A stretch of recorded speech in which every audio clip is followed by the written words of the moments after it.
Live.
Hey everyone, thanks so much for joining us today. We're going to get the show started in just a few more moments. A reminder that, as always, this is a free show. Do not feel obligated to tip, but if you would like to help support, there are links in all of the various chats to do so. Thank you for your patience. We'll see you guys soon.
Hey, hello everybody. Here, go like this if you can hear me. Hey, there you go. Look at the little squares. All right, welcome, welcome, welcome. Do I look happy? I feel happy. I'm a happy man today.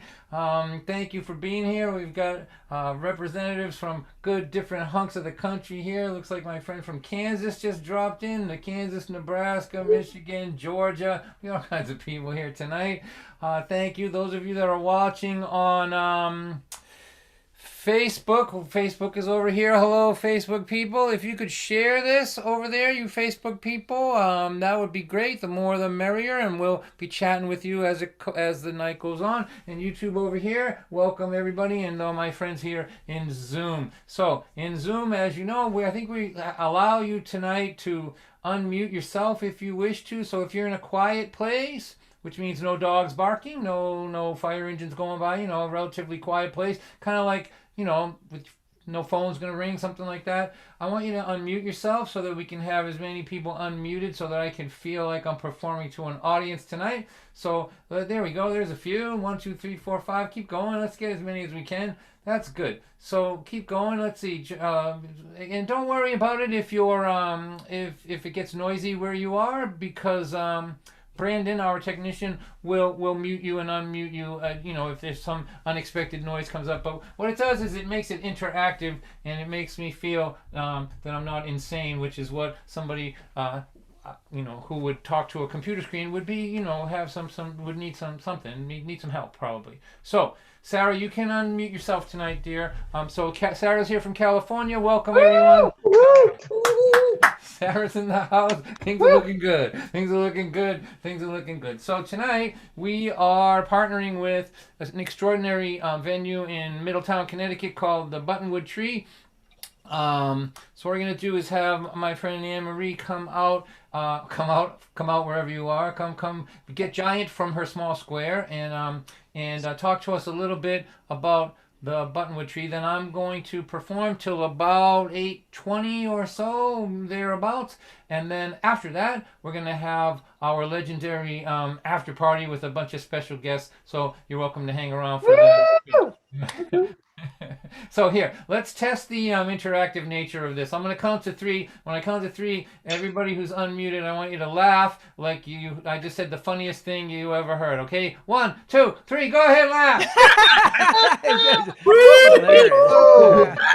Wow. I'm going to count to 3. Like one of these weird dreams you wake up from. All right. All right, remember that if you're talking, right, that's the same as loud as me talking. And Brandon has tremendous power with that mute button, so, there'll be no excuses here. All right, so let's bring out our friend Anne Marie from the Buttonwood Tree and learn a little bit about what they're doing and how they're surviving during these weird times for venues. So a little round of applause for her, please. Yes. Thank you, Don. It's always a pleasure to be with you, Don, in spirit or in person. Thanks for doing this. The Buttonwood Tree has been around for 31 years. We're right on Main Street in Middletown, and most of what we're doing now is online. We have only an art show, and we have Reiki classes happening at the Buttonwood Tree. Right now, we have 2 open mics going. We have a program on Saturdays called Align with Source, which helps people to get in touch with their inner self and understand this crazy world we're living in.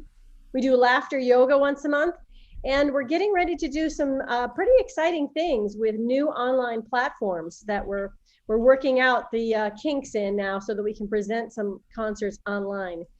Don has figured out a way to do it here in such a great way, and so I appreciate all that he's doing for the music industry and for all the people.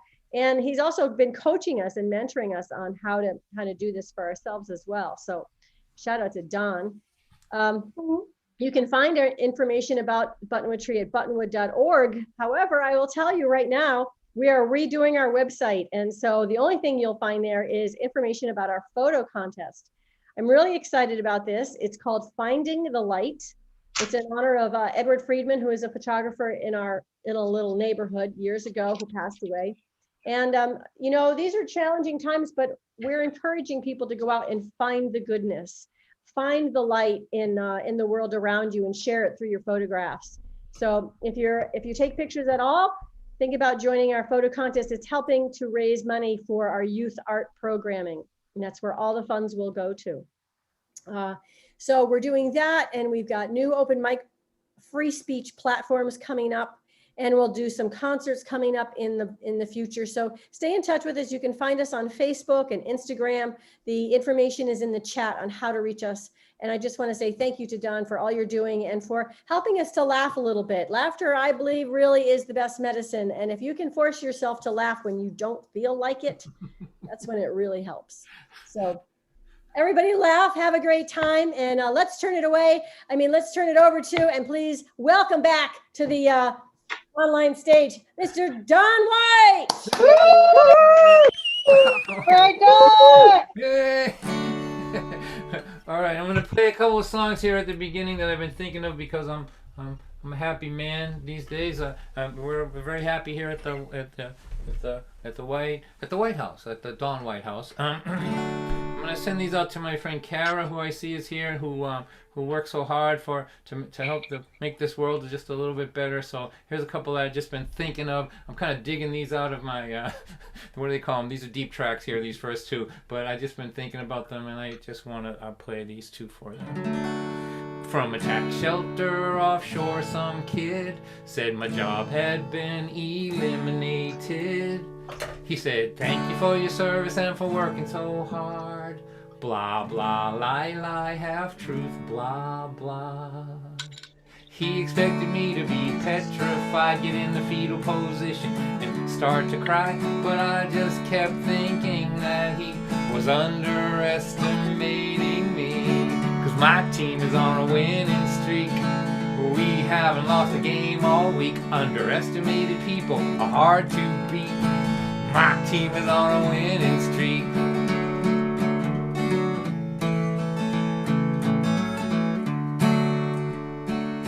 Every 2 years, some brand new guy calls a big meeting to tell us why things will get a lot better now that he's in charge. Blah, blah, lie, lie, half truth, blah, blah. All the working people try not to grin while they're hearing these promises again. And nothing gets better. 2 years go by and then we're sitting at a meeting with a brand new guy. My team is on a winning streak. We haven't lost a game all week. Underestimated people are hard to beat. My team is on a winning streak.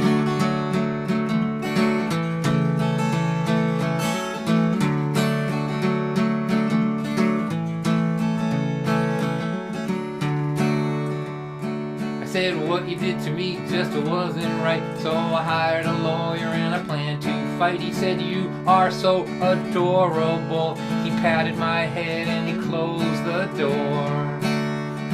You know, the greatest gift they gave to me was to not take me seriously. 'Cause anything can happen, it can happen fast, when no one believes that you have half a chance. My team is on a winning streak.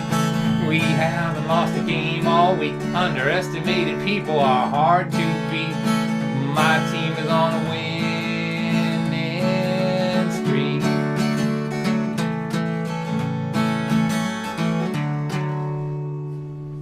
Woo! Yeah. All right. Here's another one I've been thinking of. This is another one that I don't play that much, but hope you like it. Then we'll see what happens after this. Send this out to my friend Lynn, who's here. She reminded me of this in an email recently.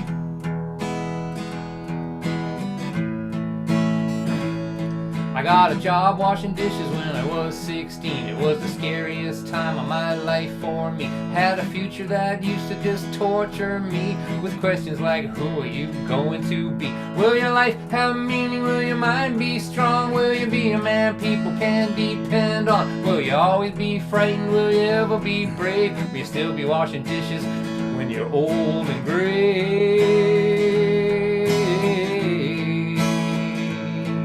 Big Trouble used to love to sneak up on me. He'd say boo and I'd jump 5 feet. He would threaten bigger weather, bigger wind and bigger rain. That's all it would take to blow me away.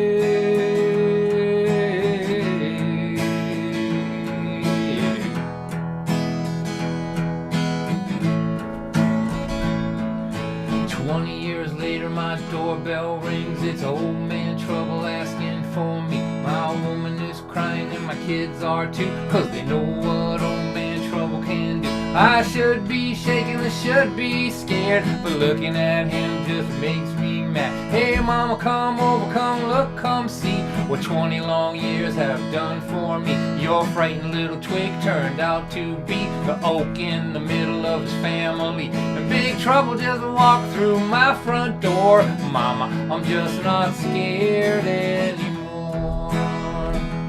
I'm not scared anymore. I'm not scared anymore. I'm not scared anymore. I'm not scared anymore.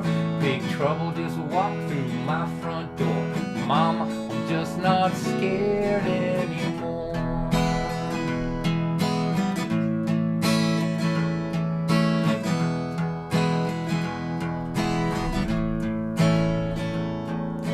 Trouble comes here, all trouble can see is my limbs are strong and my roots are deep.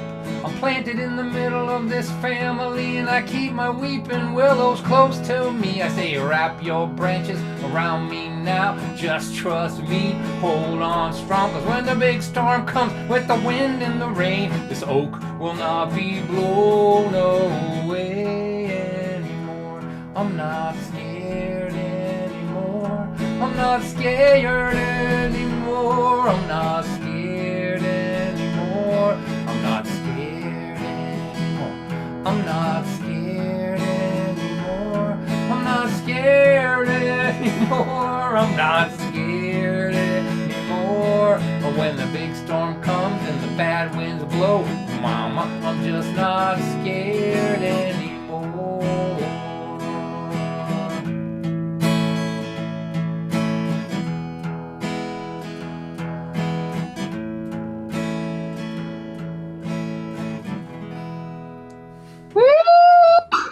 Very good. Whoa! Dawn's in a good mood tonight. Our kids are grown, they're both in their 20s. They live at home, they are never gonna leave. And why should they go? They've got it good here, you know. Their food, their phone, their rent is free. They would have to be out of their minds to leave. But I was thinking, what if things were different? You know, living here at home with you and me. What if we decided we could act like they both did when they were in their teens? So wake up, Mama, climb out of this window. I have got the key, let's steal our daughter's car. We will both get really drunk, but we'll put a big dent in her trunk. And we'll drive real fast down the thoroughfare. If we get a speeding ticket, we won't care. We'll be the ones up all night acting wild. They'll be the ones up all night worrying. Wake up, Mama, climb out of this window. Come on out, be 16 with me. Picture our kids calling all of our friends up and then asking them if they know where we are. Of course, all our friends will lie. They say they ain't seen us all night, but we'll be standing right beside them while they're on the phone, smoking and drinking and carrying on when we come strolling home on Sunday morning. You know, around 10 o'clock while the neighbors walk to church. Our kids will ask us where we've been, and then they'll ask us again, and we will just make up a great big lie and swear that it's the truth until the day we die. And they'll be the ones trying to find the truth out, and we'll be the ones who are lying through our teeth. And under pressure, we'll confess that we had unprotected sex. That will gross them out so much they might just start to think about moving out.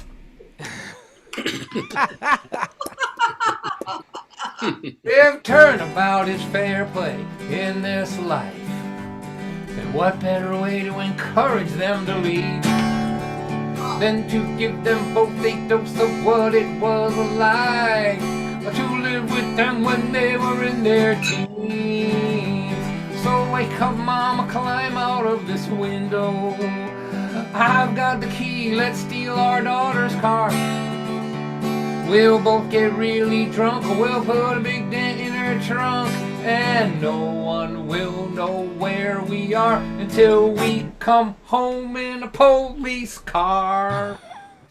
We'll be the ones up all night acting wild, and they will be the ones up all night worrying. Wake up, mama, climb out of this window. Oh man, be careful. You're not as young as you used to be. That's 40 feet down there. I should have brought a ladder, probably. You know what? The kids are both drunk and passed out. Let's just go out the front door. Come on out and be 16 with me. 'Cause I remember you when you were 16. You were the most beautiful thing that I had ever seen. So wake up, mama, wake up, mama, wake up, mama, be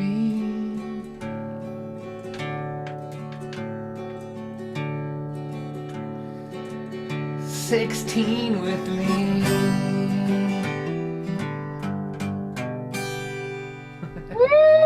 Oh, that's so lovely. The crowd is wild. The holograms, the squares are losing it. I think we need to call an ambulance for square number 12 over there. Look at them. The people, they're going crazy over there. Thank you so much, everybody.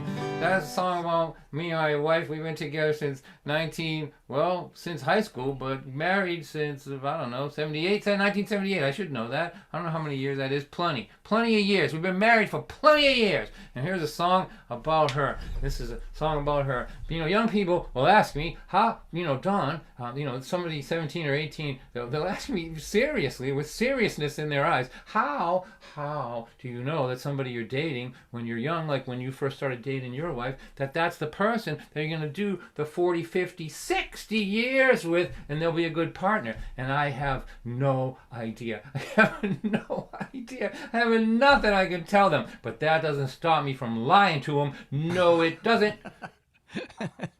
I'll tell them anything. I'll make up anything. I just can't resist the temptation in those situations because they're so serious, and I can feel their terror in their eyes. And I'll say, well, the first thing you need to look for in a potential mate to go the distance with you is you have to make sure that they have opposable thumbs. Very important, because any married couples here, and I can see you all, I can see everything. I can see all the squares, I can see all the couples, I can see the fatigue on everybody in this room here tonight. One thing that we all know, all of us that have been married a long time, is that you have to have the kind of thumb and forefinger that can turn a doorknob in order to get away from the other person once in a while. That's all I'm saying. Very important to a long-term relationship. But if they push me hard, I will say two things, which I didn't know at the beginning, but I know now, looking backwards, retrospectively. When I was just walking around a cloud my whole life, but now I can look back and just sort of analyze what happened. And I would say two things to look for in somebody. One, are they good under pressure? Do you know what I mean? Like over the long run, if a person is good under pressure, like even if they annoy you, like I annoy her, but I'm pretty good under pressure. So that counts for something. You can put up with the other stuff, it doesn't matter. But when things are serious, when somebody's sick or we have to go to the hospital or something, there's big problems, I'm pretty solid, and so is she, and that pays dividends. The other thing, and the longer I live, especially with this woman, the more I believe this. Do they make you laugh? Like, man, if the person that you're thinking about investing 50 years with makes you laugh, catches you by surprise even after a while, like when you still don't see it coming, like she does that to me, like she, I'm in the comedy business. You wouldn't know it by this show so far, but it's true. she still makes me laugh. She catches me by surprise. Here, I'll give you an example. Here, I'm just going totally off script today because what does it matter? What does any of this matter? All right, now, you see this mess right here? Look at this mess. I'm the person with long hair in the family, right? Like, look at this thing, right? So this was back when we used to tour. When I used to tour, right?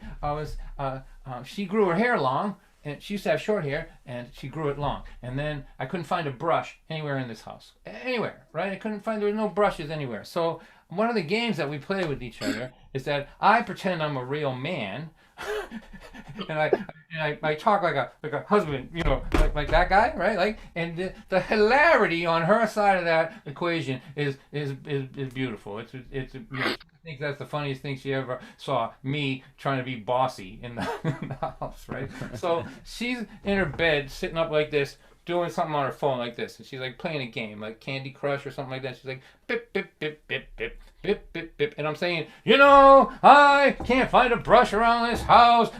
Before when you had short hair, there was no problem. There was 20 brushes around here. I can't find a single brush. She's like, but she's treating me like I'm a mildly annoying insect, like on her shoulder, and she's like, bip, bip, bip, bip, bip, bip, bip, bip, bip, bip, bip, bip. I'm like, I'm serious now. I have to fly to Denver. I'm gonna have to do 7 shows. I'm not gonna be able to brush my hair the whole time I'm there. And this is now, we've been married 45 years at this point, right? Or 42 years. She pushed the thing down like this and she goes, "You brush your hair?" You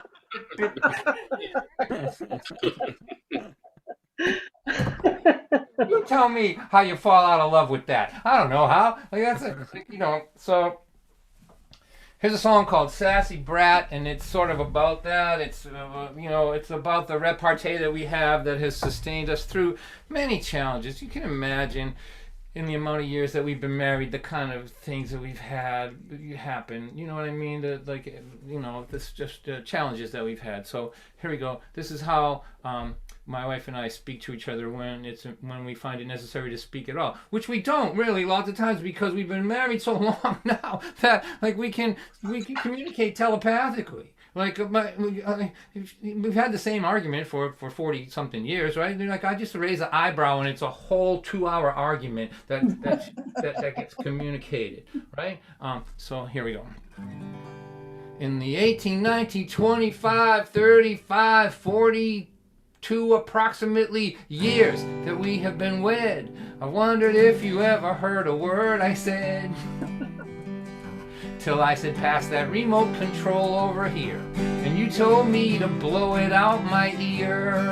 I love you, you're a sassy brat. You make me mad, you make me laugh. God, please don't cut our time in half. Let me grow old with my sassy brat. When my fans call up and say that I'm great, you tell them that is a huge mistake. If they had to live with me, they would understand what a big pain in the ass I am. I love you, you're a sassy brat. You make me mad and you make me laugh. God, please don't cut our time in half. Let me grow old with my sassy brat. Now there are men who like women who they can dominate, that bring them breakfast in bed and always tell them that they're great. Well, my sassy lady never does that for me, but at least a life with her is definitely not boring. She says, if you want me to believe that you're great, do a couple loads of laundry around here someday. Hey pal, it's only because you're still kinda cute that I haven't already gotten rid of you. I love you, you sassy brat. You make me mad and you make me laugh. God, please don't cut our time in half. Let me grow old with my sassy brat. You say the kids have both gone to the show. How about a little quickie before they come home? And I say, hey, I suppose you think you're really slick, the way that you keep emphasizing little and quick. Little and quick. Not that funny. Little squares years. That's not that funny. I'm not that sure I love you. You're a sassy brat. You hurt my big fat ego and you make me mad. Please don't cut our time in half. Let me grow old with my sassy brat. Sassy bratty lady been a-hanging around here, driving me crazy. 42 years. If I could ever afford to see a psychiatrist, I'd ask him why the hell do I like being treated like this? We were in bed but we were still awake. You said I really love you in this life we've made. I said, hey, can I quote you on what you just said? You told me if I did you'd punch me in the head. I love you, you sassy brat. You make me mad, you make me laugh. God, please don't cut our time in half. Let me grow old with my sassy brat. I hope it's not too much to ask. Let me grow older.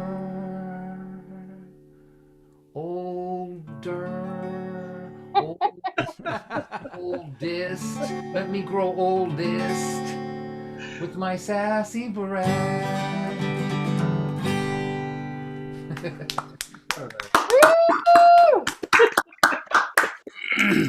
All right, I'm thinking about my friend who passed away from COVID today. He lived a good life. His name is Rick Lamacchia, and I want to talk about him for a minute before I play this next song. This song is a pretty funny song, but I want to talk about him because he was instrumental in my career. There's a handful of, I have a career now, you wouldn't know it now that I'm just playing online and everything, but I get to play every weekend pretty much for people, and I have for probably 15 years maybe, and make a living, was able to end my day job, and there was a handful of people along the way who really made that possible. And they did it by taking a gamble on me when it really wasn't a smart gamble. Nobody knew who I was, and Rick Lamacchia was probably the top of those, or right at the top of them. He had this thing called the Festival of Funny Songwriters. He booked shows at the Somerville Theater, which was a 900-seat theater, and I did it for 14 years. It's starting in the, I guess, mid 90s, into the 2000s, and he put me in front of more people by doing that show once a year than I was in probably the rest of the year, in a lot of times, and I called him up a while back just to see how he was doing, and we laughed, and he told me his bad jokes and all that. But I just want to just shout, just to speak his name, because I don't take for granted the fact that I can make a living, and him and Tim Mason and Christine Lavin, a handful of people really stuck their necks out for me and give me an opportunity to perform and to build audiences when nobody else would do it. And so have a good thought for my friend Rick Lamacchia. Let me play this song. I'm not sure I can remember how to play this. This is an old one now. This song is older than my children are, and they're old, right? My children are zeroing in on 40 now, right? So that's how old this is. But this is a song I wrote when I lived in Maine, and I was wondering, how do you have a career? How do you do it? One time I did a show at the Old Vienna Coffee House. Tim Mason's here. He used to run that. I think he's here. And it was I had a little buzz going, and people were coming out to see me, so he gave me an open mic feature, which is a big deal. You get to do a half an hour in the middle of the open mic, and I was so excited about it, and I thought for sure people were going to come to it, and nobody came to it. No, not a single person. It was just me and a very unhappy couple of people on the wait staff, right? And I remember going outside, and it was the summertime, and I was just looking at the sky and the moon and wondering how many planets would have to be in a straight line in a once in a millennia alignment, right? Once in a million year alignment for 15 people to pay $5 to come and see me. It just seemed like the most impossible thing. I felt like I had a better chance of standing in San Francisco and jumping to Hawaii seemed more likely of a possibility than 15 people paying $5 to come see me. And so here's a song where I was thinking about that. This song is called Two Gray Hairs. Two Gray Hairs in My Mustache, which is, it's all I can do to play this now, because, if I had a mustache now, there'd be two black hairs in it, right? So that's how long ago it was. But I dug it out not too long ago, and I was thinking about even young me could have a sense of humor about what terrified him. Do you know what I mean? Like, it terrified me that I was never gonna. I couldn't figure out how to do what I loved doing. I was terrified by it. But when I listen to when I play this song, I think, well, I was able to have a sense of humor about it. So here, let me see if I can remember this thing. So here, I had a job. I was working at Dave's Diner. Dave's Diner. I came in when they were closing up, and all the women would be counting up their tips, and I was the night guy. I swept the floor and cleaned the bathrooms, and I was like it was cheaper to pay me the minimum wage in Maine. I don't know what year this would have been, 1980 probably. Then it was to buy $100 alarm system. Right, like I was a cheaper security system than they could afford to buy. And then I would cook breakfast in the morning, and that was it. So here we go. I don't know what it was about this morning that had me wondering where my dreams had gone. I think I'd feel better if I could write them a letter and ask them where they've been so long. I'm afraid to think I have just accepted my position in society, hoping that when the big ship comes in, a little bit'll trickle down to me. Little bit'll trickle down to me. And 2 gray hairs in my mustache keep singing this song to me. We sure hate to be the ones to be bringing you this rude awakening. But if you don't get down to doing all of the things that are on your mind, the next thing that you know, you'll be 80 years old, you'll be wishing that you had more time. When my co-workers at the diner ask me about my music career, I say it's going all right. I worked last night, I made $10 free and clear. I even got half price off on beer. Then I say all I need now is enough money to make an album of the songs I write. And I keep sweeping floors and I keep getting poorer, and when I am alone at night, I can hardly express the fright that I feel when I think I might be pushing this broom for the rest of my life. And 2 gray hairs in my mustache keep singing this song to me. We sure hate to be the ones to be bringing you this rude awakening. But if you don't get down to doing all of the things that are on your mind, the next thing that you know, you'll be 80 years old, you'll be wishing that you had more time. I had a nightmare last evening. It blew me right out of my bed. An orderly man came in to empty my pan. I looked up at him and I said, well, all I need now is enough money to make an album of the songs I write. And I send it around to the boys downtown and be a superstar or... He said, sure, Mr. White. Does your catheter feel too tight? Doesn't your cream of wheat taste right? You've hardly touched a single bite. 2 gray hairs in my mustache singing this song to me. We sure hate to be the ones to be bringing you this rude awakening. But if you don't get down to doing all of the things that are on your mind, the next thing that you know, you'll be living at the home, you'll be wishing that you had more time. You'll be saying, oh, I need a little more time. I got this album on my mind. I'd like to do it on down the line. Tell the Grim Reaper I feel fine. Just a little more time.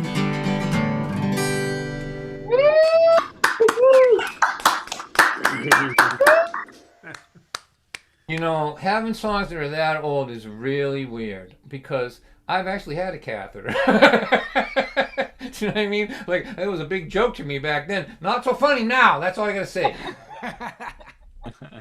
All right, so there we go. Digging into the deep tracks. So I'm writing a new book.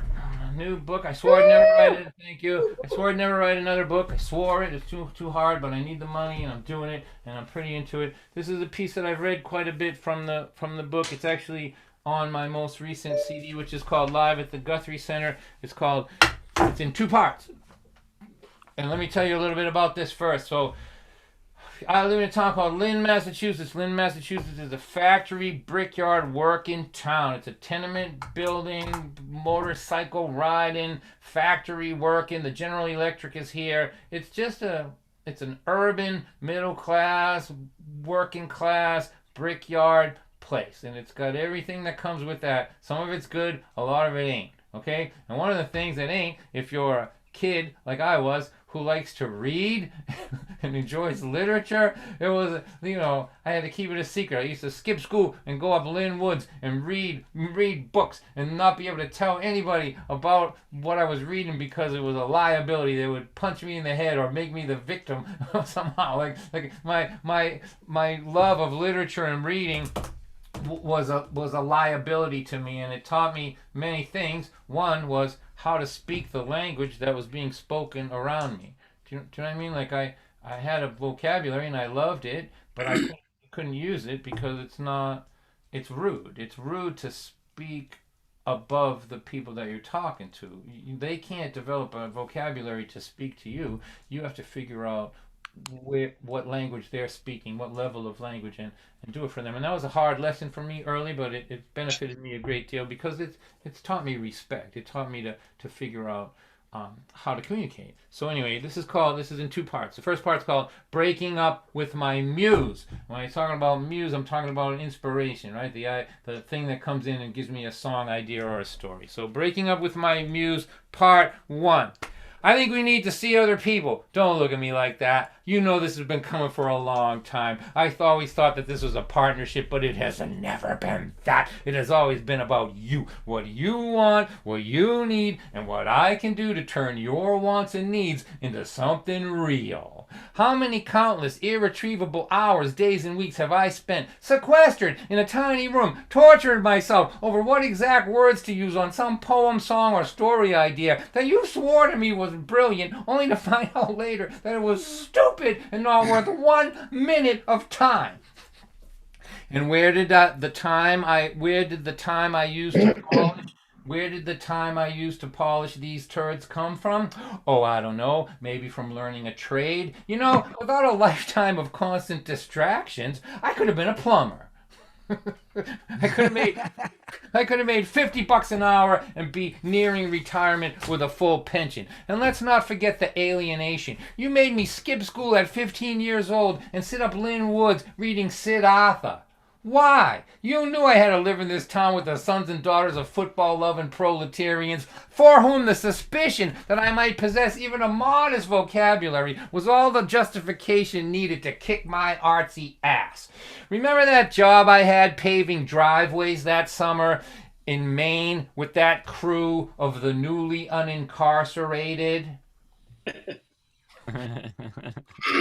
How long did it take them to figure out that I was a weirdo who wrote poetry? Hey, Shakespeare, see that girl walking by? Why don't you write us a sonnet about how beautiful her behind is? Ah, ha, ha, ha, ha. I have suffered merciless harassment and alienation and have been surrounded and tortured by disproportionately empowered illiterates all my life, and I'm sick of it. I'm breaking up with you. Never call me again.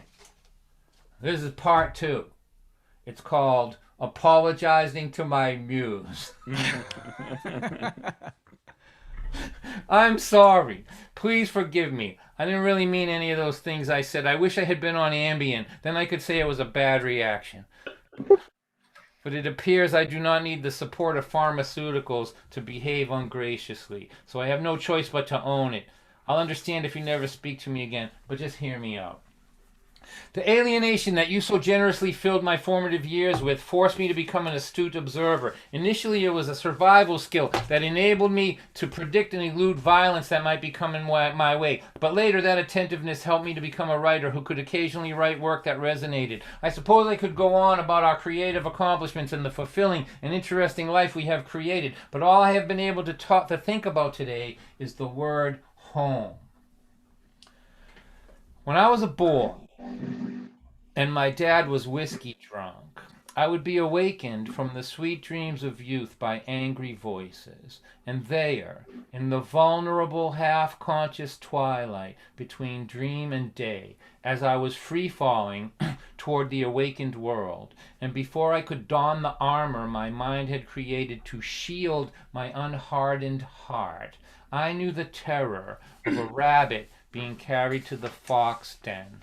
At the moment before transitioning to the physical world, I would feel that you, my inner voice, my trusted consigliere, my hiding place, my brilliant and tenacious enemy of conventional wisdom, were there beside me.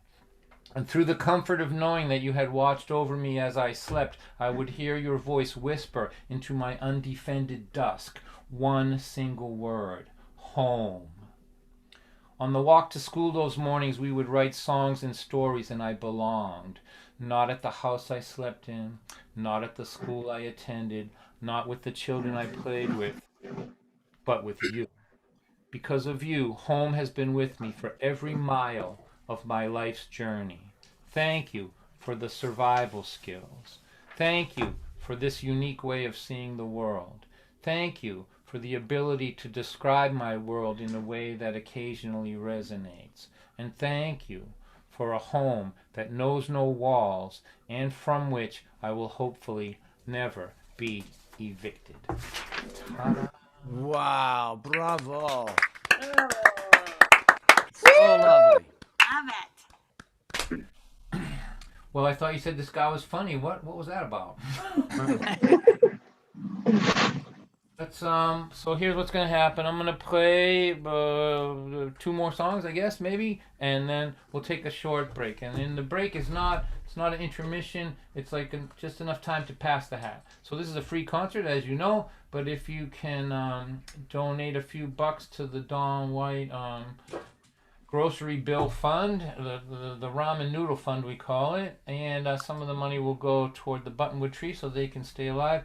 That would be great, but no pressure. If you don't have money, don't worry about it. But if you can, that would be great. So we'll, after like right around 8 o'clock, I'll step away for, let's call it 3 or 4 minutes, and then we will I'll come back and play till 20 past, 25 past, and then that'll be the end of my section of it, and we'll do a little after party with a bunch of special guests. Now, if you have something that you want me to play for you, throw it in the chat, and during the short intermission, I'll take a look at it, and if it's possible, I'm happy to play it for you. But here, let's do this.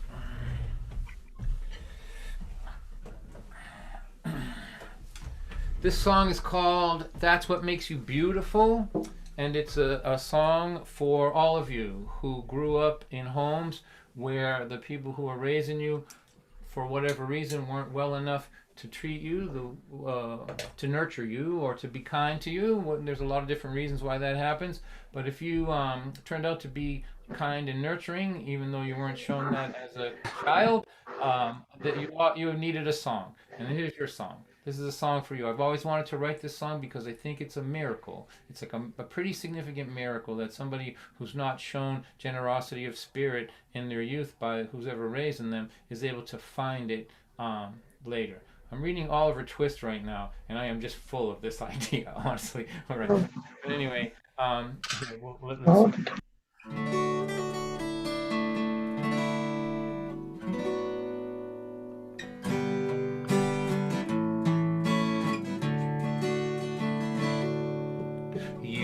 Taught by your world that empathy and kindness were the kind of things that made a person weak. They said push and grab and fight every minute of your life and trample those between you and what you believe you need. But from the moment you were born, in your heart there was a song you could hear through all those years of fear and insecurity, singing cruelty is always weak, but love and empathy are strong enough to break the chains of selfishness and greed. Gentle is the strongest thing to be. You no, it is not your fault that heroin and alcohol made them both too ill to give their children what they really need. But it sure would have been nice to be encouraged once or twice, to feel safe at night, or to have a life with just a little normalcy. From the moment you were born, in your heart there was a song you could hear through all those years of fear and insecurity. There, when you feel hatred in your heart, you just remember who you are, and that underneath the weight of hate, your heart cannot be free. Forgiving is the stronger thing to be. It's not the color of your eyes, not your hypnotizing smile. It's not any of the many things that everyone can see. It's the way you always knew what they told you wasn't true. It's how you made yourself the person that they taught you not to be. That's what makes you beautiful to me. You know, a young man's eyes see beauty in what is on the surface, not within. He will walk past what is beautiful to be near the thing that shines. But these old man's eyes find beauty in the story, in the journey. They have seen too much to be fooled by what attracts a young man's eyes. From the moment you were born, in your heart there was a song you could hear through all those years of fear and insecurity. There was nothing that this world could do to crush the love inside of you. Under neglect, abuse, and selfishness, you were caring, kind, and generous. It is the lonely road that brought you here. It's how all alone you persevered. It's the defiance and tenacity of your heart song of humanity. That's what makes you beautiful. That's what makes you beautiful. That's what makes you beautiful to me.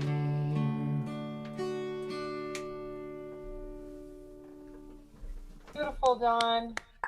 Excellent. Wow, great song. Great song. I love that Thank one. you. Appreciate you. Appreciate all of you. So those of you that are new here tonight, and there's a handful of you, and those of you watching on Facebook over there, hello. Stop watching cat videos. I'm trying to do a concert. What are you doing? Over here, you people on YouTube, thank you and welcome. If you want to be in the interactive part, the Zoom part, Brandon, our technician, will put the the access information over there in your chat so you can come and join us, but you're welcome to hang over there anonymously. So those of you that are new, you know that's the last song I'm going to write like that. That song has got, my goal in life for the last 15 years has been to write songs that are absolutely unmarketable, and there's a good example of one right there. It's got nothing. It's got nothing that you could sell to somebody. Like, it doesn't have a chorus. It doesn't have a bridge. It's got enough words in it for 3 songs, really. You know, it's like a novel crammed into a bunch, into a song, right? And so it has virtually no marketable potential. And I've been this way a long time, which if you ask any of the unfortunate people who have tried to manage me over the years, they'll tell you that I'm unmanageable because I'm a brat. I don't like to do what you're supposed to do. I'm not good at it, right? Well, one time I had a management company that kept saying to me, "Don't bore us, get to the chorus." Have you ever heard that annoying thing? Oh, yeah. Right? Don't bore us. Get to the chorus. And it made me so like it activated the brat in me so much that I was determined to write a song that had one note in it. That's what was my goal. I want to write a song that has a one note in it. But that was too hard. I couldn't do that. But I wrote this song that had 3 verses with all different agendas, no bridge, no nothing. You know, like I'm just that way. But I'm sick of that now. And so I made I'm writing a new song, and all my next songs are going to be primal. They're just going to be booty shaking songs. I'm only writing booty shaking songs from now on. That's it. Because I'm sick of being wordy. You know, I've been, like that story I told you, well, you know, this is just a continuation of that, right? I'm just talk, you know, too much into words and language. So I got this one, and maybe we'll play it later. We'll have a little dance party into our the new world that we're living in now. It's called Boom Chucka Wang Wang, and it goes like this. I love you, big mama, let me see that thing. Boom chaka wang wang, boom chaka wang. It's like it's gonna be the most popular song I've ever written. I'm telling you.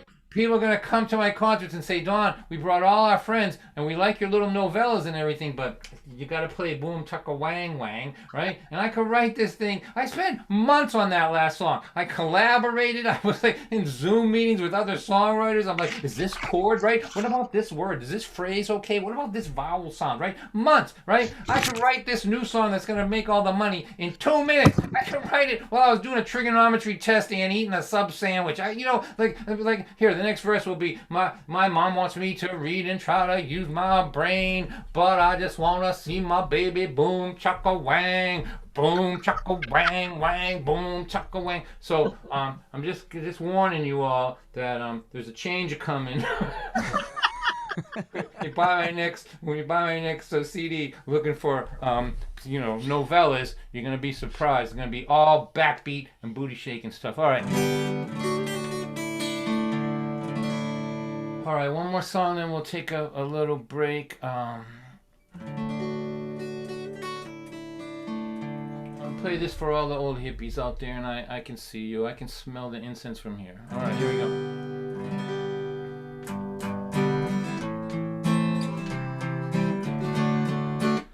If I can remember how to do it. So...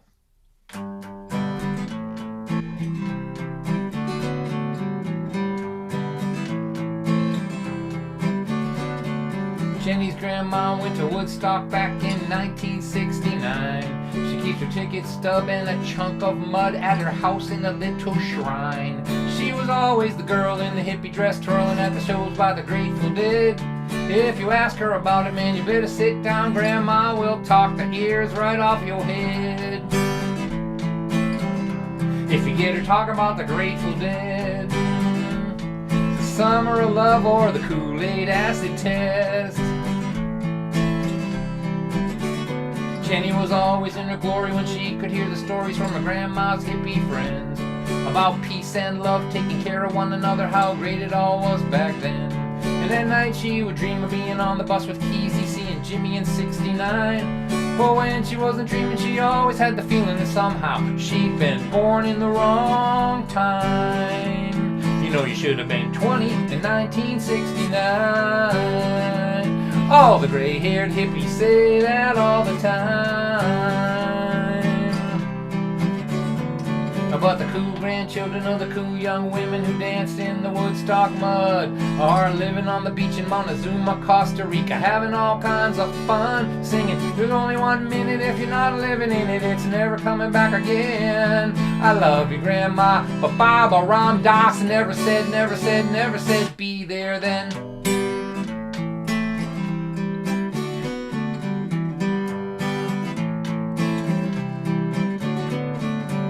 It's gonna take a big leap of faith if you really want to find your tribe. And those were the first words Jenny heard in a song that she found online. And that summer she drove all the way to Minnesota to the Shangri-La Festival. And there they all were, all the people like her, who grew up believing that they were all alone. They said, hey girl, welcome home. Because the cool grandchildren of the cool young women who danced in the Woodstock Woodstock mud are driving on the road all the way to Minnesota, having all kinds of fun singing. Jimmy and Jerry are dead and buried and they're never coming back again. I love you, Grandma, but Baba Ram Dass never said be there then.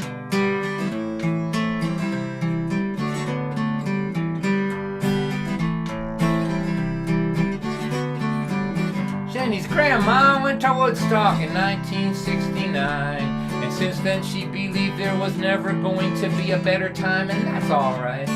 But if you don't take your big leap of faith and get out there and find your scene, it will pass you by while you are trying to find your grandma's long gone Woodstock memories. Her Woodstock memories. While the cool grandchildren of the cool young women who danced in the Woodstock mud are living on the beach in Montezuma, Costa Rica, having all kinds of fun singing. There's only 1 minute if you're not living in it, it's never coming back again. Love you, Grandma, but Baba Ram Dass never said be there then.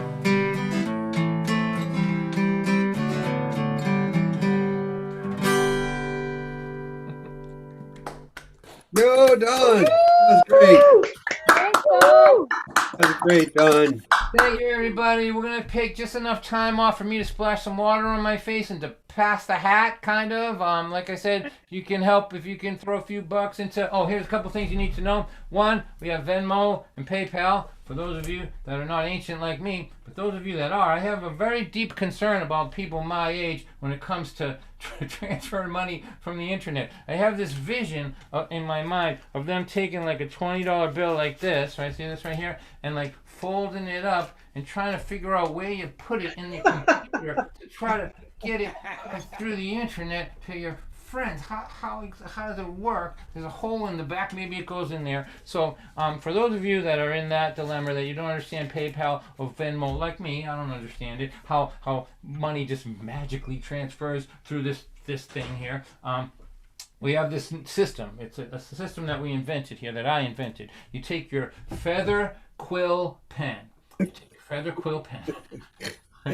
And you dip it into some ink that you created by boiling bark and berries from your farm out in the back 40, and you dip it in the homemade ink that you made, and you take a piece of homemade parchment, right, that you boiled from wood chips, right, and created, and then you write a promissory note with your quill pen. You write a promissory note on the parchment, then you fold it up and you put it in an envelope and put a stamp on it, and you give it to the Pony Express. And they will deliver it to my house. So what I'm saying is you can mail me a check, is what I'm saying. Okay. And then we'll be helping out the Buttonwood Tree and the grocery bill here. I'll be back in 3.5 minutes. Much love for coming out, and we'll see you in just a few. Thank you, Don. Thanks, Don.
Hi there. Hello, everyone.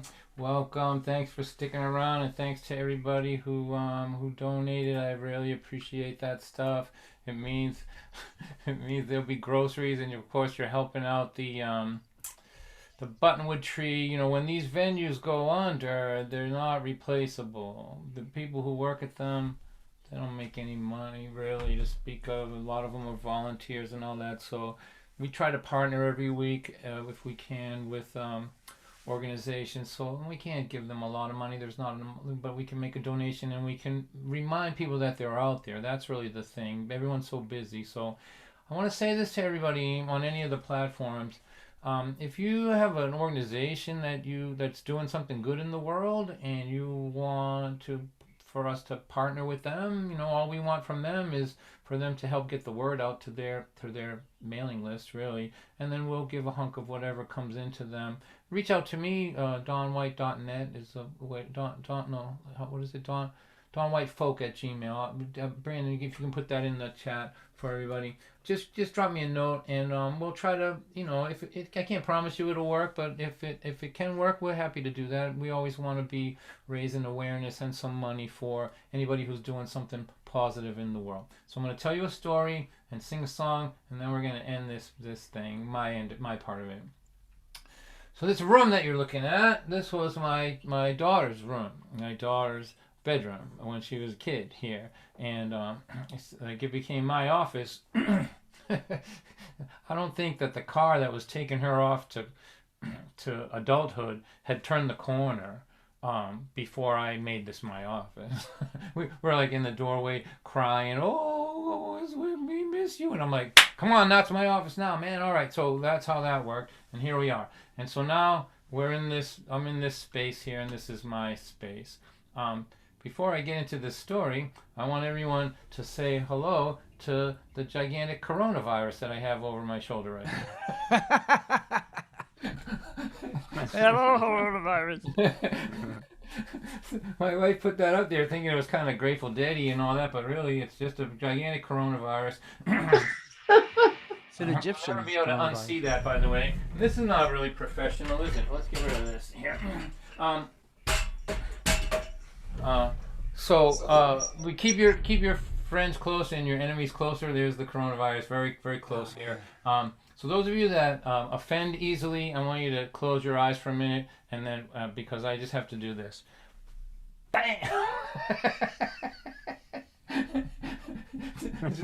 A little something to say to the coronavirus. Here, if you have anything to say to coronavirus, here, why don't you like yell at it or give it the finger. I'm gonna get out of the way because I take it personal. It looks like you're doing it to me. But here, let me put this in gallery view, and everybody give the coronavirus the finger if you want. Finger. I hate the You're all too polite, really. All right. That was nice. So, the Nebraska finger was almost like a whisper. That was beautiful. It was like yeah, that's good. But here, you know the story. If you're ever driven in Boston, here's a good joke for you. A good story about a Boston driver, who worked in a machine shop, and he had a terrible accident. Both of his middle fingers were cut off on the lathe he was working at, and after that, it was really sad because he couldn't drive anymore. All right, this show is degenerating. These are the kind of things that you can't do at Timpanogos. That's right, Andy, you know what I'm talking about. All right, so this was her room, and next, there was no door on her bedroom. Once she left, I put a door on, but I didn't. But she had just just a flimsy door there. And my bedroom was right next door. Where my wife and me and exhaustion slept was right over there next to it, and sound would transmit between the two rooms. And that's the story I want to tell. Well, in those days, I was working 16 and 17-hour days installing security systems in people's houses. I was crawling through attics all day long. Sometimes it was 100 degrees out and 135 up in there and breathing insulation and covered in sweat and like all the little insulation particles just sticking to me like this, you know. And the whole time I was doing it, for all the 25 years I had to do that job, I just thought, man, when I was skipping school and thinking I was smart, I was an idiot. I should have studied in school. I could have done better than this somehow. But I would come home so tired and covered in insulation and sweat and dirt and fiberglass and all that. And so one day I came home from work, I took a shower, and I was so tired, man. It was like, I don't know, 11 o'clock at night. I had done a 16-hour day, and I was the kind of tired that would make you want to cry. Like, you know, just find a puddle, sit in the puddle, and just cry. That's the only thing you can do,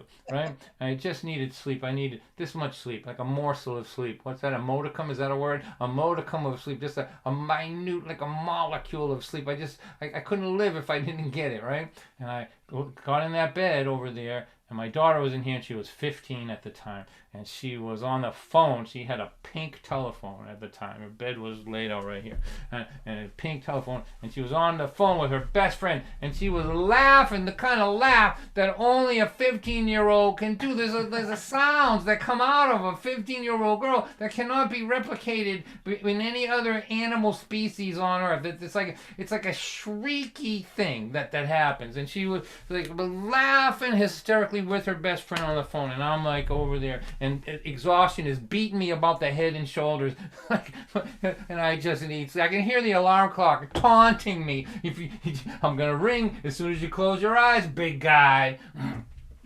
And I just need sleep. I just need a little bit. And I decide I have to do something. I'm going to die if I don't get to sleep. So I start conjuring up in my mind, like I know I have to address the situation. So I start bringing one at a time my available dad identities to the front of my mind to sort of to interview them to see if they're the right guy for the job, right?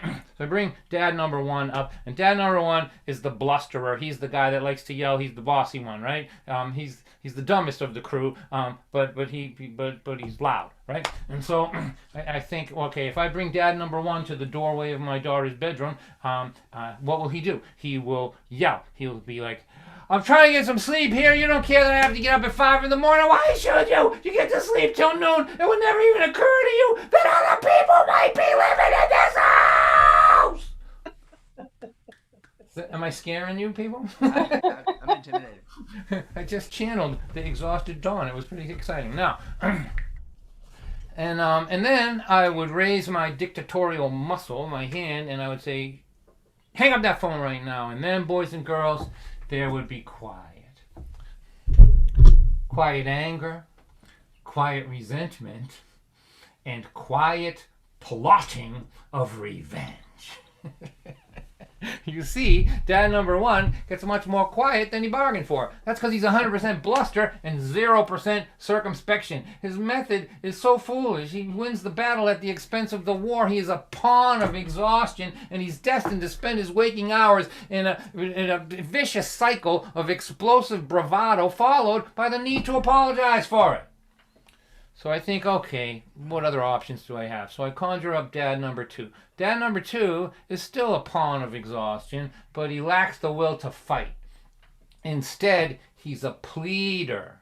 His method is to look as pitiful as possible and to speak in a defeated monotone. It would be like this. Ariel, that's my daughter's name, Ariel.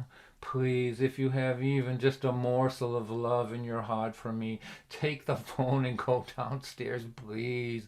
And now, although sad and emasculated, I must say that dad number two is a better guy for the job, because even though he's he's not a blusterer, he'll get the job done. If he gets it done, he'll do it in a way that I won't have to apologize for later. So I think dad number two is the man for this job. I conjure up my defeated monotone because dad number two speaks in a defeated monotone. I conjure it up in my mouth, and I'm preparing to address the situation when a hitherto unknown door in my mind opens up, and out walks dad number three. He speaks. Dad number one is mean, and dad number two is tragic. Because the problem here is not with the sounds in this house, it's with the way that you are choosing to hear them. And I think to myself, great, Dad number 3 is a philosopher. I say, is this going to take long? I really need to get some sleep here. He tells me to shut up. And he says, let's take a look at what we actually have here. You are about to take action that will curtail the sounds of laughter in your home. Is this what you want? Are you aware of the fact that the sounds that happen in a home are part and parcel of the memories that are created there, and that quiet is what happens in a home when you are alone in it? Be careful how much of this you wish for, Don White. That's right. I'm on a first name basis with my imaginary dads. Now, and then he asks me this, he says to me, the problem here is not with the sounds in this house. It's with the way you are choosing to hear them. He says it again. The problem here is not with the sounds in this house. It's with the way that you are choosing to hear them. And then I get it. Like, I get it. It's like one of these great moments where you have a great big white light of complete understanding washes over you. I have a full understanding of the situation. I grok it, to use the hippie term, or I feel it in my solar plexus. I understand it. And I ask myself this question: what kind of a father can't go to sleep to the sound of his daughter laughing? And then instantly, it was as if the asking of the question initiated the change, initiated the metamorphosis. All the sounds coming from my daughter's room are transformed. They become music. They become magic. They become summer rain. Like, I lay back and let them all wash over me. And all my molecules in my body open up, all the pores in my body open up and absorb them. And I drink in the miracle of my daughter's teenage laughter. It is magic. It is giddy. It is a sound so complete that it is as if all of her molecules are laughing. It's all one glorious symphony, light and lovely. And she sings me to sleep with laughter. And I dream, oh man, I dream the dreams of a peaceful man. And in the morning I awake and I'm not renewed, I'm reborn. I'm a new man. And exhaustion is gone and will not return until the day has wrestled from me my zest. And I lie in that bed and I think about the home I was raised in. And I wonder if I had the inclination or the wherewithal to count them, if the memories I had of people yelling if the memories I had of people laughing would outnumber the memories that I had of people yelling. I think about that for a minute. I think about how I'm moving the lineage forward with these moments of stubborn evolution, evolution that I have to be dragged into having. I get out of bed, I come over here to this door, I glance in upon the sleeping figure of my daughter, beautiful and at peace. I whistle a line from her favorite pop song, which at that time probably was Taylor Swift. I put on my boots that are still covered with insulation. I have some breakfast, I jump in my work van, and I go ahead and begin my day. Ta-da! I'm standing. All right, Don. That's great. That is so lovely. Rock on, buddy. Rock on. All right, so here, let me play one more song, then we'll take just another break. And this one will be short, 2 minutes. If you get a chance to donate, do it. And then we'll be back with our special guests. We have 3 guests today. Like a song swap, party, it gives us a chance to talk a little bit. One of the things we lost in COVID is the chance to hang around with our friends. So during these after parties, we celebrate that and we reenact it as best we can with technology. I say this every week, but if you're welcome to stay. But it's already been a long show, really, But where the hell are you going? That's my question. Where are you going? Don't miss it. Don't miss it. Sarah says don't miss it. Sarah is the number one here. She's the boss. So if you have a long ride home, go ahead, get a head start on that. But if you want to hang around with me and the coronavirus and the after party, you're more than welcome to. And I'll second what Sarah said. All right, so that's Neil, right? So Neil, we want to announce your show. Do you mind being spotlighted for a minute? It'll stream out. You're okay with that, are you? I'm fine with that, All sure. right, so let's spotlight Neil and just tell him, and Neil, briefly, just tell him about the show that we're doing on Sunday. Okay, the show we're doing on Sunday is part of the Musicians for the Greater Good. Musicians for the Greater Good, we did a series of fundraisers for the Biden-Harris campaign, the Georgia Senate race, the inauguration, and this coming Sunday, January 24th, from 5 to 7 p.m. Eastern Standard Time, Don White and Christine Lavin will be opening up our show, which has a host of absolutely wonderful performers, both local, national, and international. I know Don and Christine will be followed by Tom Prasada Rao. David Roth will be with us. Joe Jenks will be with us. Shatter and Address will be with us. So if you just go to our Musicians for the Greater Good YouTube channel, this is not a Zoom event except for the performers. So it's on the Musicians for the Greater Good YouTube channel. That's how you'll get to us. And I'll try to throw that. Start, Neil. It starts at 5 p.m. Eastern time. To 5 to 7 p.m. Eastern Standard Time, and it's going to be a great show, and it's going to be uplifting, and Don and Christine are going to be part of it, and so many others that a lot of us know. It'll just be great, and I look forward to seeing you all there. Thank you, Neil, for all that you do in the world, and I appreciate you. So if you want to join us for that, that's good. I'm gonna play this song here. I'm optimistic about the days going forward. I'm glad to see poetry and music and love getting their fair turn on the big scene here these days. This is called Angel in Pieces. It's a song about believing in people when they're not well enough to believe in themselves. No matter what side of the spectrum you come on, no matter how you view the world, I am trusting that everybody that comes to my concerts is doing something good for somebody in their world. It's just something that's always been true from the beginning. People who are not that way don't like what I'm doing. So on behalf of humanity, for whom I am the official spokesperson, I want to thank you all for whatever little kindnesses you're doing out in this world. I'll play this song, be back in 2 minutes, and we'll have a little after-party song story swap.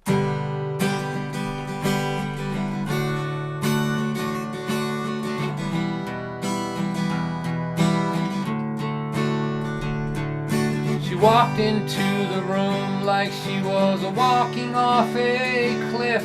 In my mind I said, what kind of shattered angel is this? Her walk said, I've surrendered. In her face, I've had enough. Her eyes were holes, they were dark and cold. They said, I've given up. I saw an angel in pieces, as if the pieces all fell from the sky. I said in my heart, I believe this sad angel someday will fly.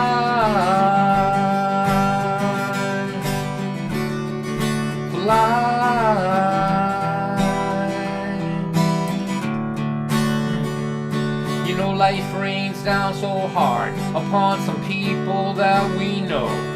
It tears their faith and their hope away, and they walk around like ghosts, and we see them as they are breaking, and as their spirit dies. But deep inside, we still believe they will come alive and fly. I saw an angel in pieces, as if the pieces all fell from the sky.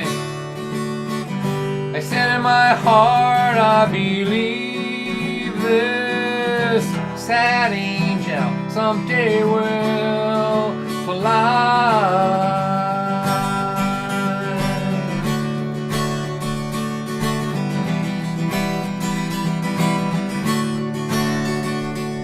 Now she walks across the room like she could walk across the sky.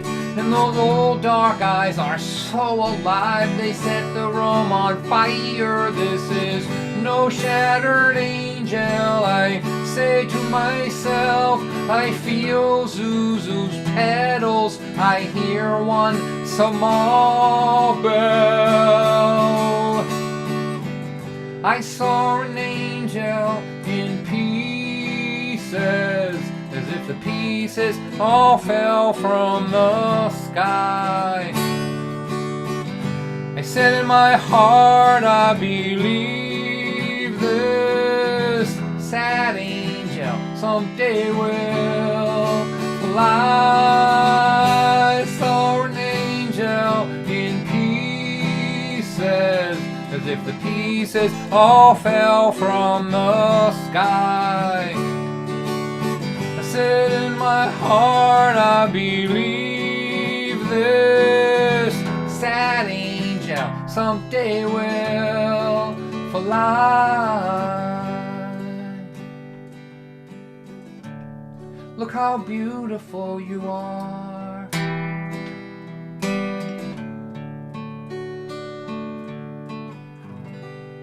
Thank you for another lovely evening, everyone. Beautiful, How Don. beautiful you are. Oh, Love that was it, awesome, Don. Don. Thank you so much. Look how beautiful you are. Oh, you're the Right. best, Sarah, everybody. So I hope you're okay. We'll be back in 2 or 3 minutes. You want to hang around with us, and we'll give you some of the community that we all have lost and missed. We'll chat with the musicians. We'll do some songs. We can talk to each other. So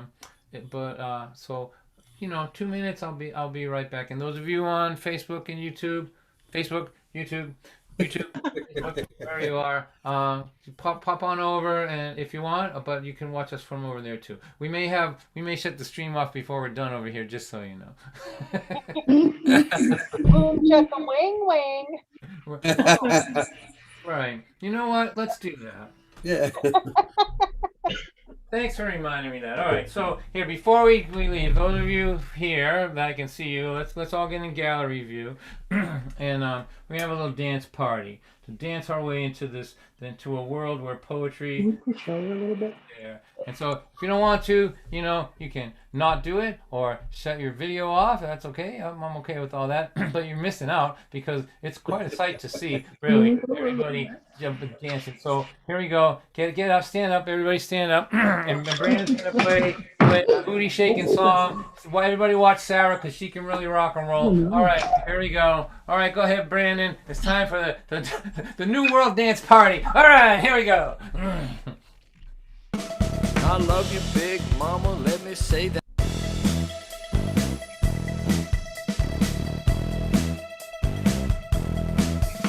I love you, big mama, let me say that thing. Boom, chucka, wang, wang, boom, chucka, wang. When I see you chucka, wang, it makes me wanna sing. Boom, chucka, wang, wang, boom, chucka, wang. Boom, chucka, wang, wang, boom, chucka, wang. My mom wants me to read and try to use my brain, but I just wanna see my baby boom, chucka, wang. Boom, chucka, wang, wang, boom, chucka, wang. Boom, chucka, wang, wang, boom, chucka, wang. The DJ at the wedding is so damn lame. To get this party jumping, play boom, chucka, wang. Boom, chucka, wang, wang, boom, chucka, wang. Boom, chucka, wang, wang, boom, chucka, wang. Break it down. Boom. Ow. Boom. Ow. Chucka, wang, wang. Ow. Boom, chucka, wang, wang, boom, chucka, wang. Boom, chucka, wang, wang, boom, chucka, wang. Woo! Oh. We got pizza dance. All right. I need to go have my heart attack. I'll be back in just a few minutes. That was too good. That Yes. was. Keep this up. That's a good thing. Got to get out and move. Moving is good.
All right.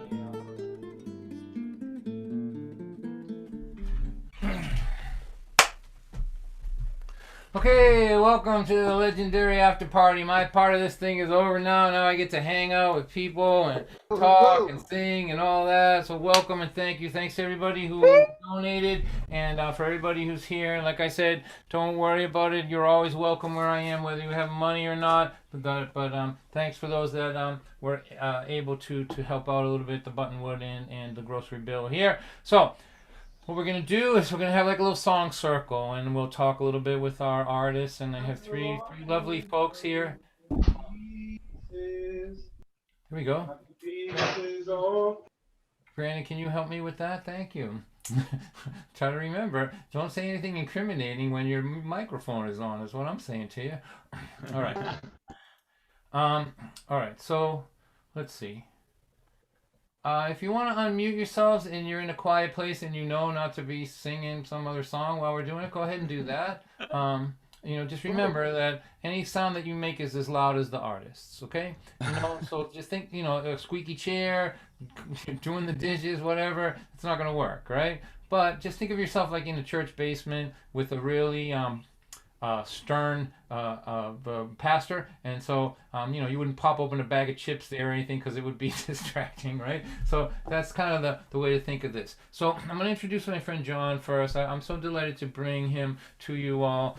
This is a person I've known for a long time. I work for him at a place called the Paris Center for the Arts in Westford, Massachusetts every year. Of course, not this year, but he's a lovely man, a good songwriter, and he's got a very sly sense of humor. Which it's subtle, which always intrigues me because mine is like a sledgehammer, but it's subtle and sly. So I probably have something to learn from him. But he's just a delightful man. He's really got a big heart, and he's good to everybody in the community. He runs open mic, and we'll get him to talk about that later. But I'm just delighted to be introduced to be able to bring him to you tonight. His name is John Ferrulo, so make him feel good. Hey, John, great to see you, my friend. Hey, Neil. I didn't know you were talking about me at first.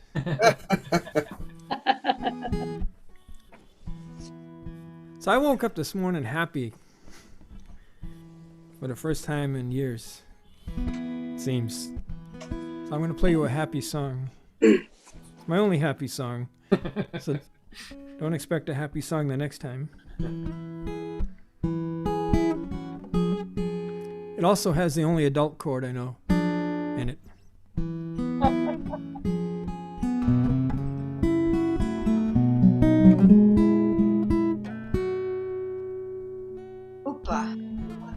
The sun is shining in my backyard. I work all morning, but I won't work that hard. The lake is calling and the birds fly by. The sun is shining on me. The cat in the window watches life float by. Birds on the feeder, they don't even bother to fly. I take another sip of my lemonade. Think I'll move to the shade. My time means more than just getting old. My treasure is more than diamonds and gold.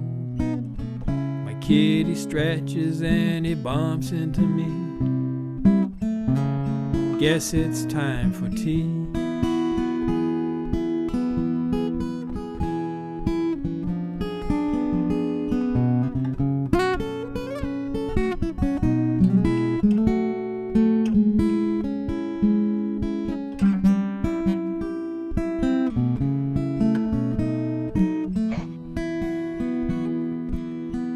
Day is over, the night's coming on.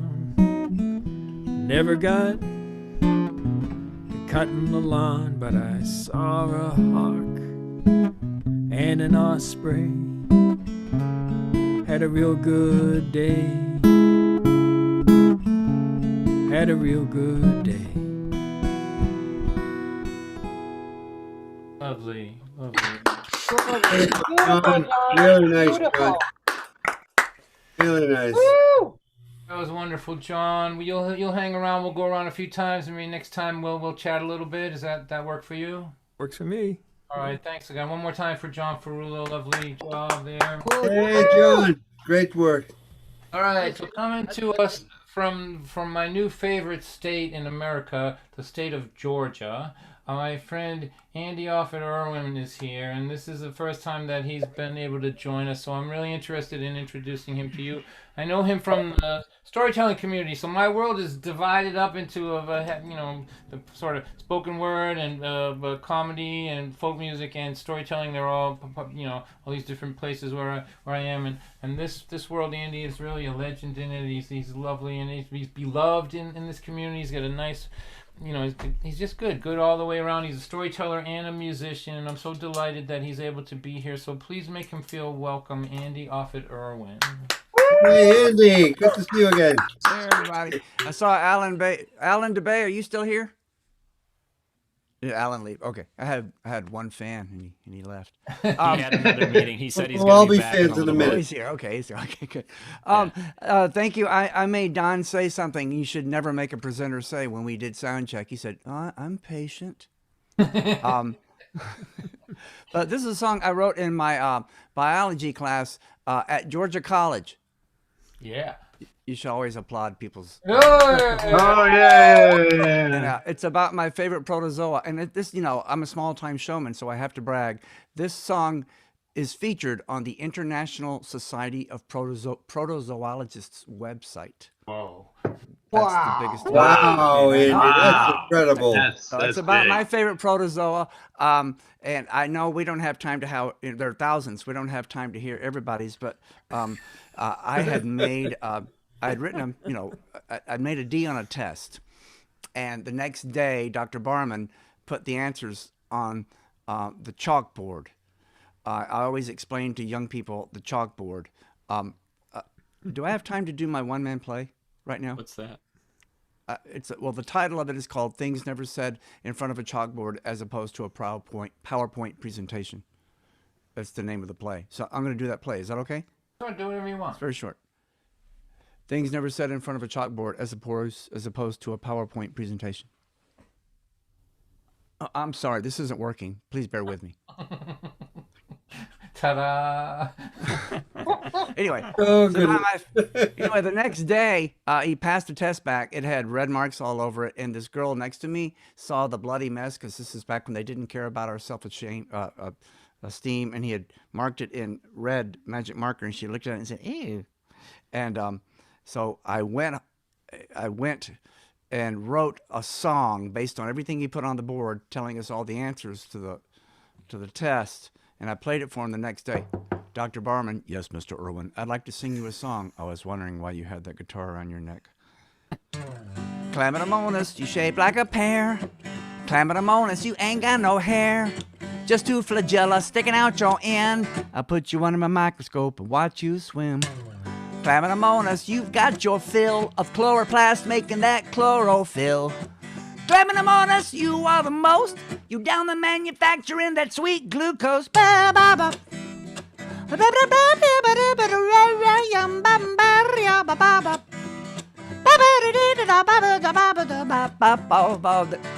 Chlamydomonas is a unicellular organism that manufactures chlorophyll from its chloroplast. Yeah, hey! The Chlamydomonas can reproduce both sexually or asexually. In other words, if they wish to have a relationship, that's fine, but if they don't feel it's compatible, they just split. Okay, for those who didn't get that as the visual aid.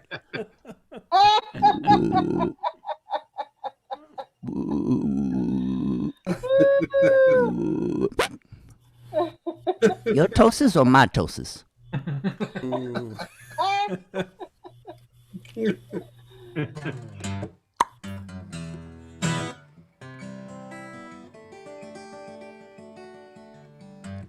Chlamydomonas, my unicellular friend. To every organism there must be an end. What's that approaching? a shapeless red blah, and you're about to be consumed by an amoeba.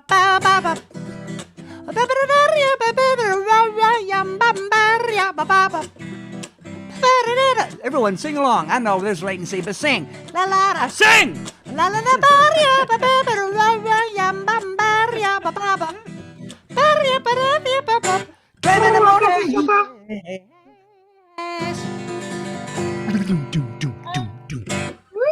Oh, Andy, that was awesome. That's awesome. You broke Great. the 5-syllable rule. Thanks, y'all. Oh, my after party is now a biology class. How can There you you go. Come on now. That's as good as it can be. Andy, thank you so much. You'll hang around and we'll go around a couple more times, right? All right, one more time. Of course. Hey, Andy, that was great. Thank you so much, y'all. All the teachers in the audience are having like nostalgia in the chat now. Oh, this reminds me when I taught biology. All right, now. Now I want to introduce my friends from Michigan. We got a bunch of states represented here: Massachusetts, Georgia, and Michigan. These are two people that I just think are fantastic, and they do so much in the, their music is great, and their songs are great, and they do a lot to help the community. So I want you to give a nice round of applause for Annie and Rod Caps. Hey, Rod. Good to see you again. Hey, Rod. Hey. Woo. Hi. I'm sorry, I don't know how to follow that. Don't have any songs about protozoa? What's wrong? What's wrong with you? I drew one. Any song with 6 syllables. It's in pencil, so I couldn't. You wouldn't be able to see it. Oh my God, that was beautiful. All right. Yeah, it's really hard to pick a song on these. Don, you had so many moments. Like I wish my father was more like you. Don't tell my daughter that. She'll just hates that so much. Like, you must love your dad. He must be so funny. She's like, try living with him.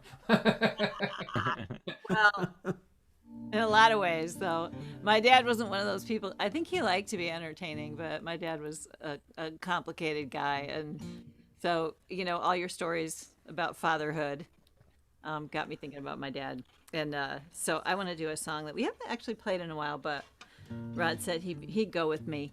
I was raised by a classical pianist. This was my mom, and a wannabe rock drummer, which was, of course, my dad. And, in our house, like, if things, did not go well at the dinner table and mom would get frustrated, she would run into the other room and start banging out Beethoven's Fifth or some other kind of crazy, wild, piano classical thing that would make us all just run and hide. And that was anger in our house. And a good night, we'd get to go downstairs and hang out with my dad, who would attempt to play the drums along with, like the Herman's Hermits or the Rolling Stones. And he learned how to dance to multiple rhythms. I have to just interject something here. I'm just pondering the idea of Beethoven as a weapon. I know. Well, now I love going to sleep to Beethoven. We turn classical music on at night, and so I have a very different feeling about Beethoven now. But yeah, when you're a kid, classical music isn't the cool thing. Anyways, this is. I think it was mom. It was because mom was banging out the loud stuff. On the exactly. piano. This was anger. This was anger, not the drums. This was okay. Anyway, this is a song for my father, who hasn't. We lost him about 19 years ago. Her head on your shoulder, so out of character, so not the way you were, but here in this picture you look so happy with her. Memories are strange like that, bad ones, they fade, and the good ones come back. My right hand in your left, leading with tender steps, sweet words you try to say, rare as the desert rain, close as we were that day. Memories are strange like that. The bad ones, they fade, and the good ones come back.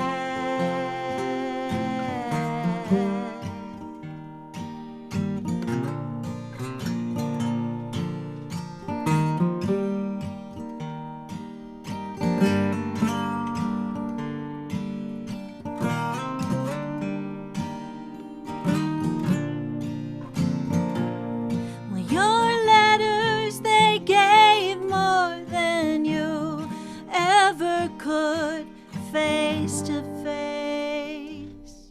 So I dust them off now, 'cause they've taken your place.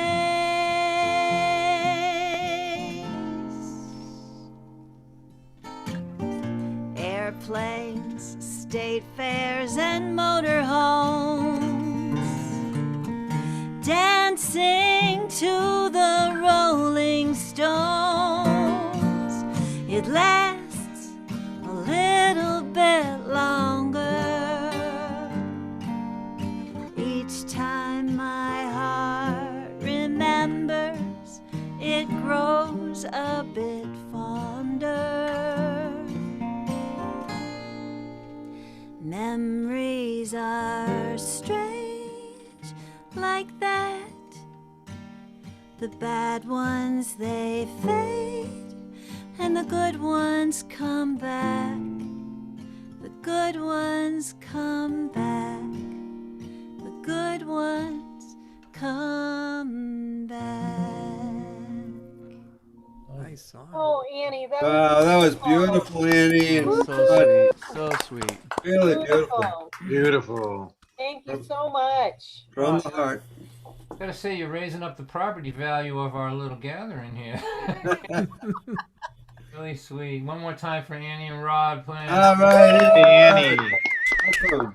All right, so let's do another round here, John. Let's talk a little bit, John. So, John wrote a book. John, do you want to talk a little bit about your book? That'd be a good thing. I mean, I read it. I hardly have read any of my friends' books, but I read John's because it's about a bar room.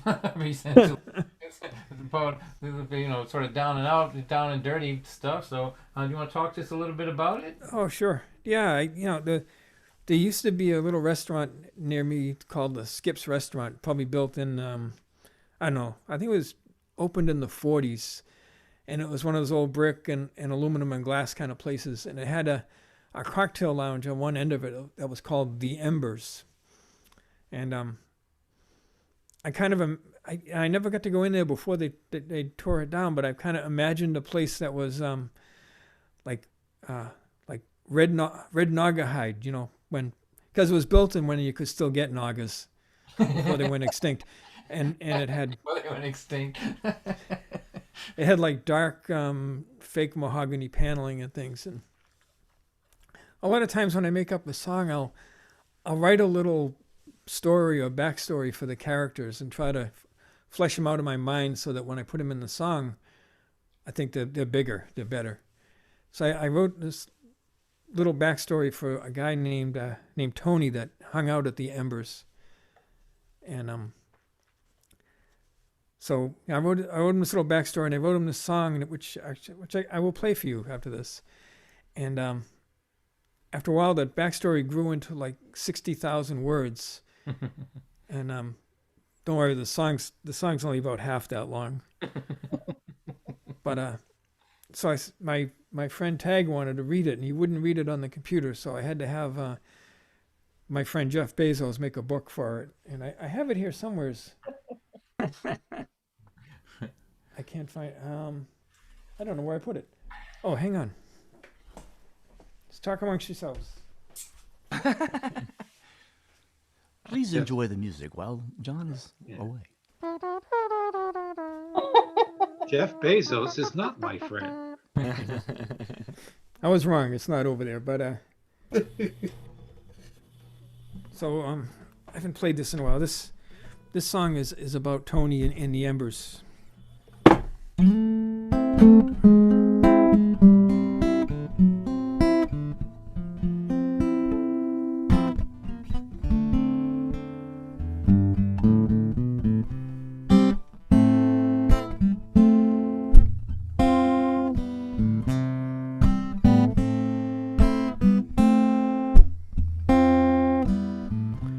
Neon is purple and pink. I step in for a drink. Bar stools are plastic and the TV's erratic. I'm in the embers again.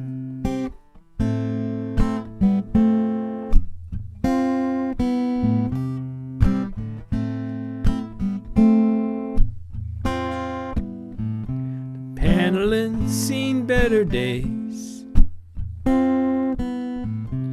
old and always this way. The glasses are clouded and this bar's never crowded. I'm in the embers again.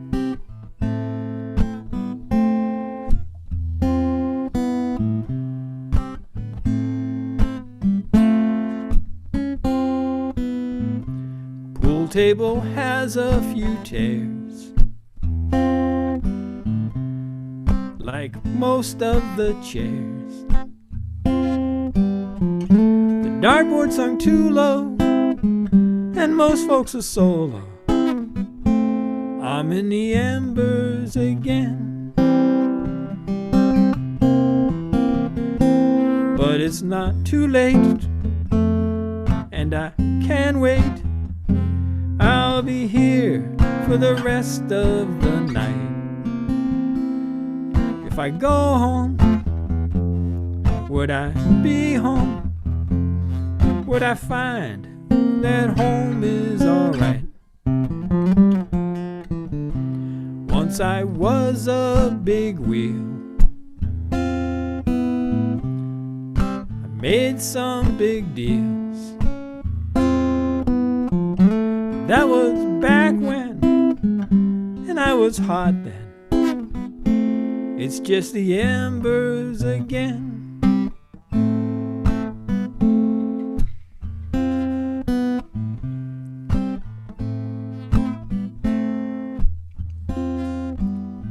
We got a picture of our friend Tony is sitting at the end of the bar, drinking his second Bud Light of the night, and eating peanuts from the little wooden bowl they put on there. He's on a diet. He used to eat peanuts and pretzels, but now he's down to just peanuts. And sitting about 2 seats over from him is a bleach blonde woman in tight red jeans. And to be honest, both of them are pretty close to their sell-by dates at this point in their lives. And she's kind of ignoring him and looking in the mirror. She's trying to see if she's got spinach in her teeth. So Tony decides he's going to try to chat her up, and he slides over and he starts telling her about when he was a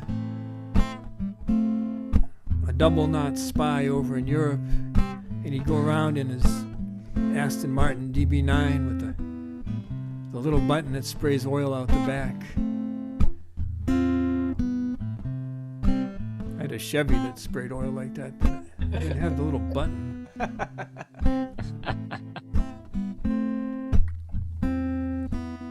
And told her it had an ejection seat and it had the little knives that came out of the hubcaps to give the other guy a flat tire. She's not really listening to him. She's still staring in the mirror. She can't tell.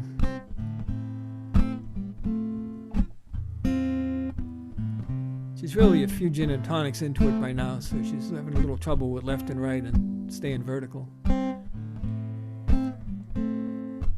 And he tells her, you know, I used to travel all around Europe. I would go to Belgium and Switzerland and Liechtenstein. It's hard to say Liechtenstein after a few hours in the embers. And she just kind of looked at him sideways and kind of gave him that look that you give. But she figured that maybe he's good for a drink. So he says to her, he says, you know, I'd like to take you to Europe and show you what I've seen. And she goes, I've never really been any further east than Lynn, which Don will tell you is the ocean. He goes, yeah, I would take you there tonight. I can take you. She says, you know what? I'll take you to the Riviera tonight. She goes, okay. He says, that's great, because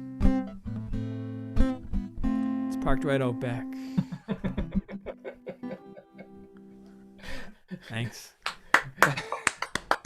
Awesome, John. That was great. You know, John, you're having the same problem. I'm having the same challenge I'm having with some of my songs. Like, you have to be old enough to know that the Riviera was a car, right? I know. Well, I looked at the gallery view and I said, yeah, these people would know. I had a Riviera. Owned one. Is the sell-by date showing? That was great, John. One more time for John. Yeah. Hey, John. Good to see you, my friend. Great to hear you. See you, Neil. All right, so Andy, let's talk a little bit. So I've seen you perform several times at the festivals, and so I'm interested into whether you came to your career as a storyteller through music or through story. Is that something you could sort of go over with us? Like, what was your first love? Was it music, or did they come together? You know, like that sort of thing. Yes, all of it. I was doing kids entertainment a lot, and then I was doing singer-songwriter playing, trying to see how many chords I could learn. And I was actually at Eddie's attic when Carmen Didi saw me, and I was doing the anecdotes before the songs were much longer than the songs. And she said, "You're a storyteller." I said, "Thank you." And she said, "No, there's a circuit." I went, "Oh?" And she pretty much fast-tracked me to Jonesboro, which was 2005 was my first year. So when I was 47, I got a career. Wonderful. So we can thank Carmen for. I've been an old college theater director. That was the closest thing I've ever had to a day job. And I did comedy at Selling Out to a Mouse in the 80s at Epcot. Wonderful. So you sort of come to it through all the different genres. That's wonderful, and it's evident in what you do. There's theater in it, and character development, and music, and all that. It's really a nice mix of things. So would you do something else for us, sing or tell a story or anything? Well, I'll tell a story because the car makes me think of my Aunt Marguerite, who's quite an old lady now. She's a practicing doctor, and she still drives her 1968 Plymouth Fury 2 because it's the last car my Uncle Charles gave her before he died, and he hasn't given her any car since. And, there you go. And she loves this car.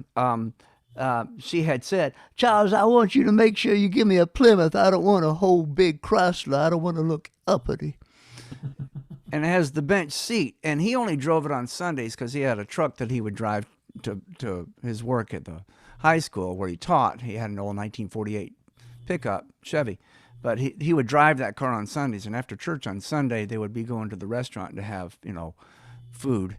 And what you would call soul food, but those of us in the South, we just call it food. And he would take a quick right turn. Remember, this is the bench seat. And when he did that, he would unbuckle her seatbelt, and she'd be right there. He would say, "That's what you call an SOB turn. Slide over, baby." Marguerite would always say, "That was uncalled for." Well, the other reason she loves that car is it has the bench seat. She has an odd hip. She doesn't like things that are too soft. And the seat is not too soft. In fact, she's gotten a new one. It's red now, but the Chrysler dealership found it on the eBay.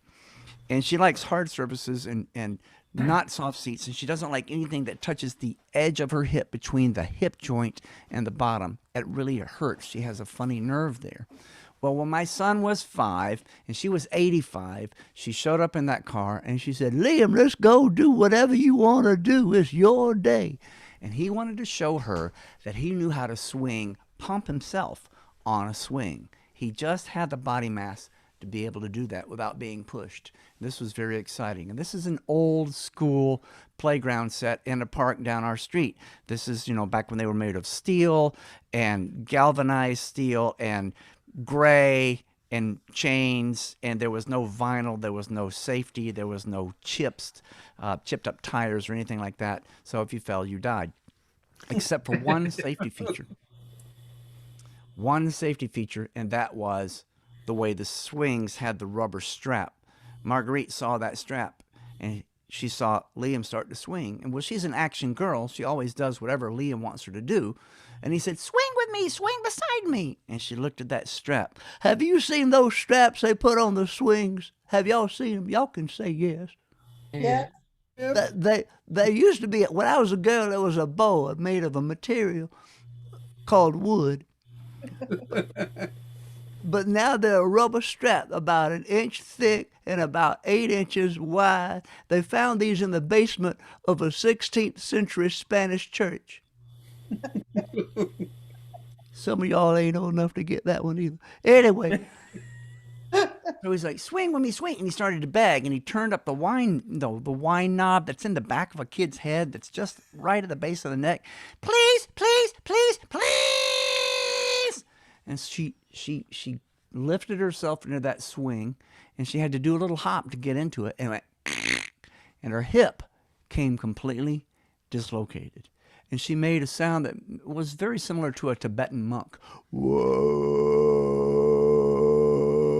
Well, some of the other people in the park saw what had happened, and the way she explained it is they had to call the 911.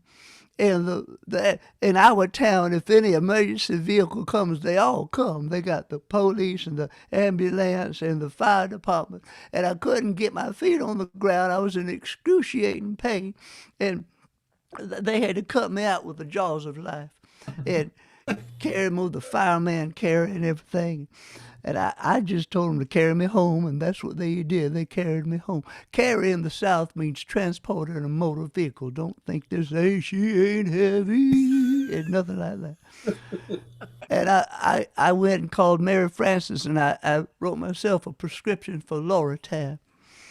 And that night I was going to sleep. I was reading a book. It was a good book. It was a John Updike book, I believe, because I'm old enough to like that sort of thing. And she had the windows open, and she always likes to sleep with the windows open in the summertime.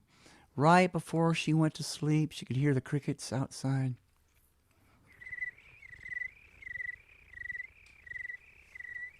And the book fell on her chest, boom, and she heard my Uncle Charles come to her from beyond the veil. And he said, darling, that swing in the park's a butt squeezer. It's like trying to sit in a tweezer. Next time say no. It'll hurt your po-po, and that's because you're an old geezer. She said right before she fell asleep, you old dead fool. A geezer is a man, a biddy is a woman, and that was uncalled for.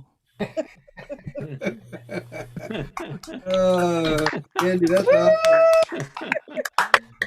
Thank you so much, y'all. That was excellent. Great, Andy. Thank you so much. Thank you. So we're going to go around one more time after this, so you'll hang around, won't you, Andy? Of course. One more time for Andy Offerer and lovely. Hey, Andy. Thank you so much. All right. Great old lady voice. All right, so Annie and Rod, what can we let's see. How about Rod? Rod, what's your early influences in music, or why don't you give us some of that information? So when you were a young guy, were you like a Allman Brothers guy, or like what was it that was ringing your bell when you were a kid, music wise? You know, I simultaneously I was real lucky to grow up in Ann Arbor, and they had a great public school's music system, and so I had a violin offered to me in 5th grade, in sort of a meet the instrument kind of thing, and was allowed to take that home.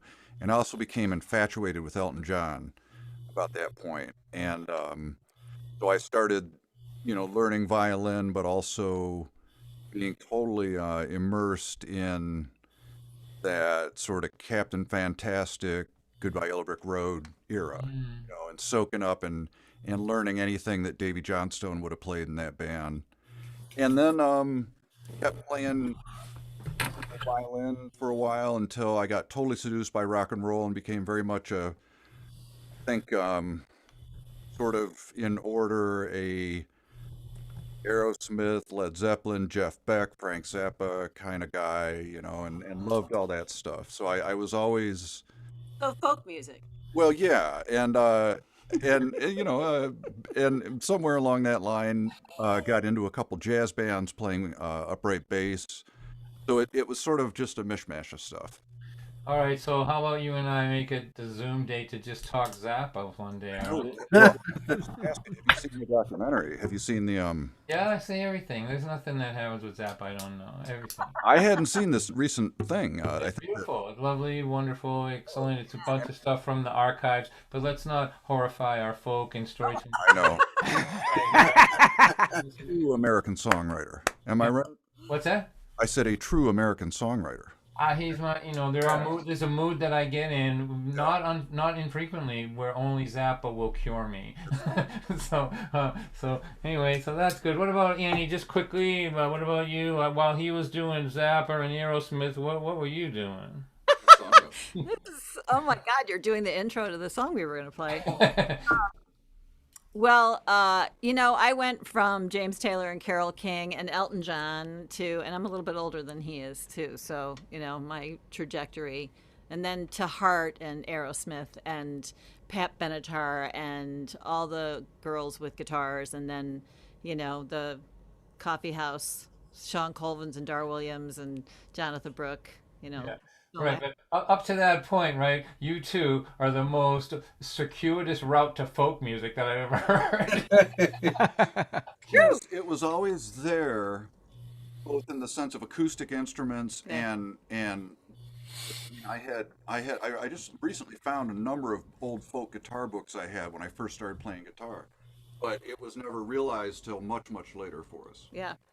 You realize that's where the money was, right? Of course. See, that's where the people were. All right, why don't you guys play something for us? We'd love to. Yay! Yeah, we just celebrated our 26 years this past year. Yay! Love. I didn't get it right the first time around, but definitely the second time around. And Yay. yeah. So we've been spending a lot of time together in the house because he's been working from home since March, and this is not something that either of us are used to, being this close together all the time. So we're doing okay, but it's been great. Okay.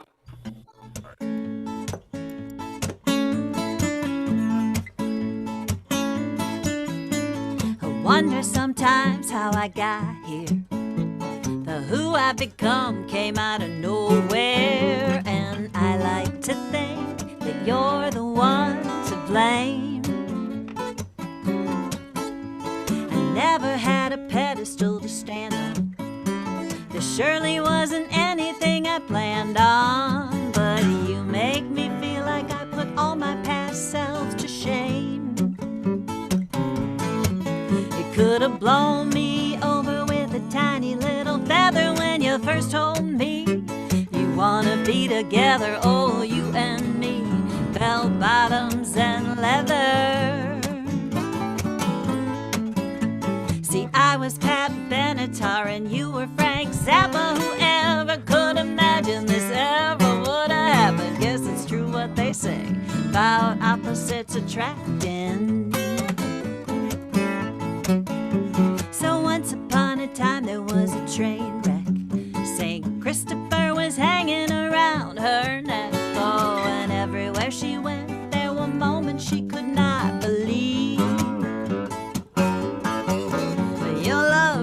sweet time to get here on a serpentine path in low gear, but we still had a few tricks left up our sleeve. We took a hard left turn at the bottom of a hill. Once or twice hit a complete standstill, but that big stop sign was no match for my will. Come on, buddy.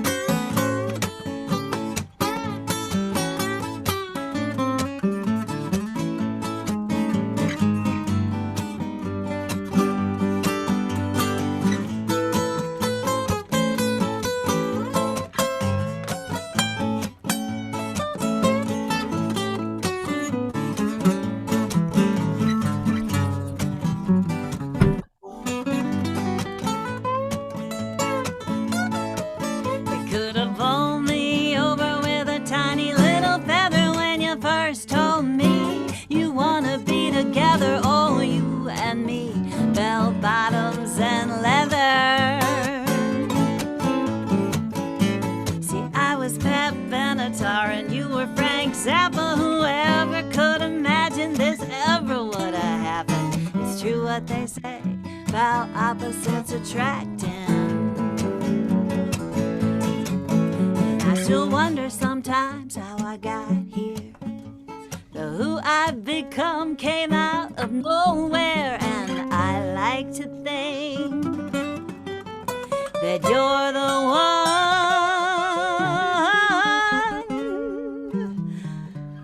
to blame.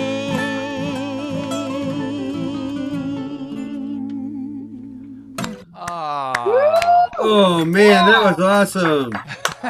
Cool. Lovely. Thank Wow, that was so good. All right, so Yeah. ladies and gentlemen, so you guys have so all these artists have their web pages and information in the chats and all the different chats of YouTube, Facebook, all of that, and here on Zoom. Check them out. The artists, we lost our way to make a living. So if you like what anybody tonight is doing, go stop by their webpage and pick up a CD, support one of their live shows or anything like that. One more time for Annie and Rod, please. Hey, Annie and Rod, awesome.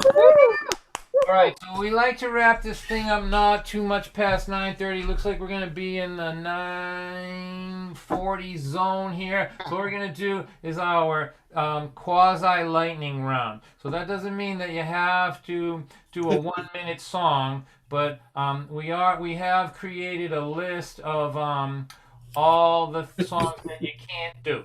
So here they go.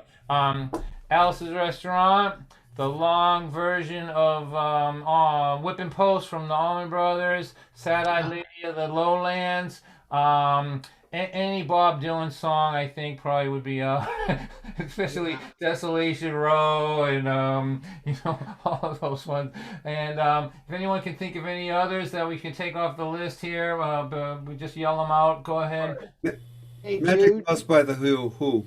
Yeah, or do we just long ones, right? Any long ones, but just something in the 3-minute zone, I think, as we go around here one more time in the lightning round. So John Ferrulo, on your mark, get set, go, folk singer, go. Yay, John. Lightning round. I was gonna do Lily, Rosemary, and a Jack of Hearts.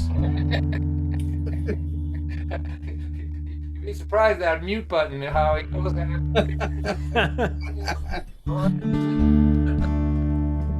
Okay, what I will do is I'll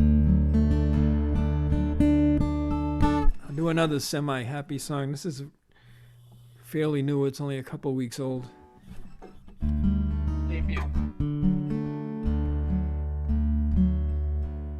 Hey, thanks for doing this tonight, Don. This was a lot of fun. I really enjoyed this. I enjoyed your set immensely.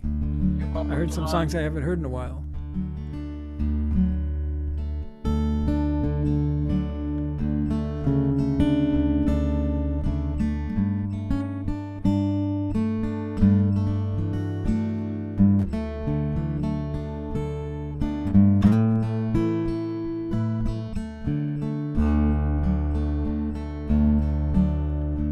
Another day, another year, little time away from here. Another tale, another song. Someone done you wrong. Another friend you hear is gone. The world turns along. The longer that you live, more you have to give. More loved ones that you choose, more people you can lose, and the world turns along. Every morning, it's a brand new day. Another chance to love, work, or pray.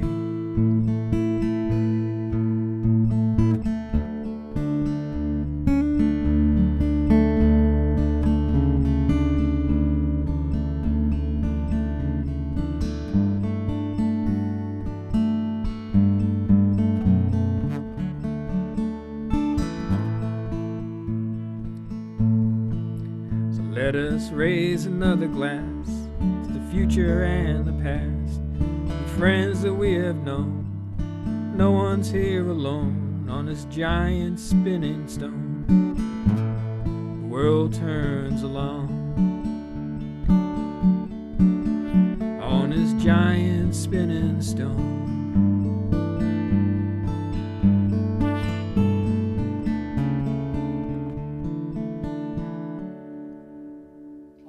Beautiful. Oh, that was beautiful, John. That was really nice, John. Wow. Really nice, John. Here's my new Christmas capo. Hey, look at that. You know what? You're making me miss everybody. Like John and I would see each other with some frequency, at least here, and it would, I just really enjoy you, a great deal. So this is the best we can do now, and it's made me feel great. I've been feeling, for some reason, I just woke up feeling great today. And John runs a fabulous open mic, doesn't he, Don? John, we're going to talk about your open mic quickly, when it is, and how people... Oh, yeah. Yeah. Well, our open mic is on the second and fourth Sunday, and it's in the Zoom world right now. I posted in the chat window, there's a link to a sign-up Genius sheet that'll put you on the email list so you know when the open mic's going to be. Our next one's going to be this Sunday at 6 o'clock. And normally, when we can get together in the meat world, it's at a place called the Parish Center for the Arts in Westford, which is an old kind of church building, and it's a really nice hall. And I hope by, I don't know, Labor Day or Thanksgiving or something, we can be getting together there again. It's a beautiful place, John. It's in Mass? In Massachusetts, yeah. John creates a lovely space, and he's gentle and generous to everybody. He's a fantastic host, which I think is a underappreciated job. You don't know how good a host is till you see a bad one, I guess, is what but I recommend that highly. Anybody who wants to play, or poets are welcome, all of that. Anybody it's wide open, and a really supportive, lovely group, and you'll meet a bunch of great local. Well, nowadays they'll come from everywhere, really, right? That's true. Yeah. We've had belly dancers and trained dogs as well as poets and musicians. We got nothing to do. Last week we were talking about flea circuses, so I'm all right. Thanks again, Don. So you're welcome. Okay, so Andy, on your mark, get set, go, storyteller, folk singer, artist, actor. What? Go! 1, 2, 3. Quit introducing me. It takes too long.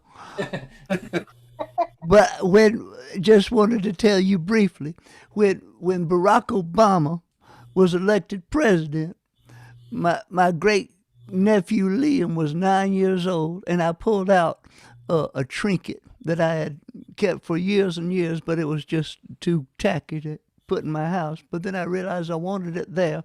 It was a Liberty Enlightening the World cigar lighter that belonged to my great uncle Leopold Mendelssohn, who came to these shores from Germany and grew up on the Lower East Side of New York. And he was one of those young men in the earlier mid part of the 20th century that made his way down to the deep south and went into retail. He was a wonderful person. He used to call me over and say, "Marguerite, come free the imprisoned lightning." And I would push down the tablet and the little flame would come on. So when Liam was 9 and Barack Obama was our new president, I had him come over.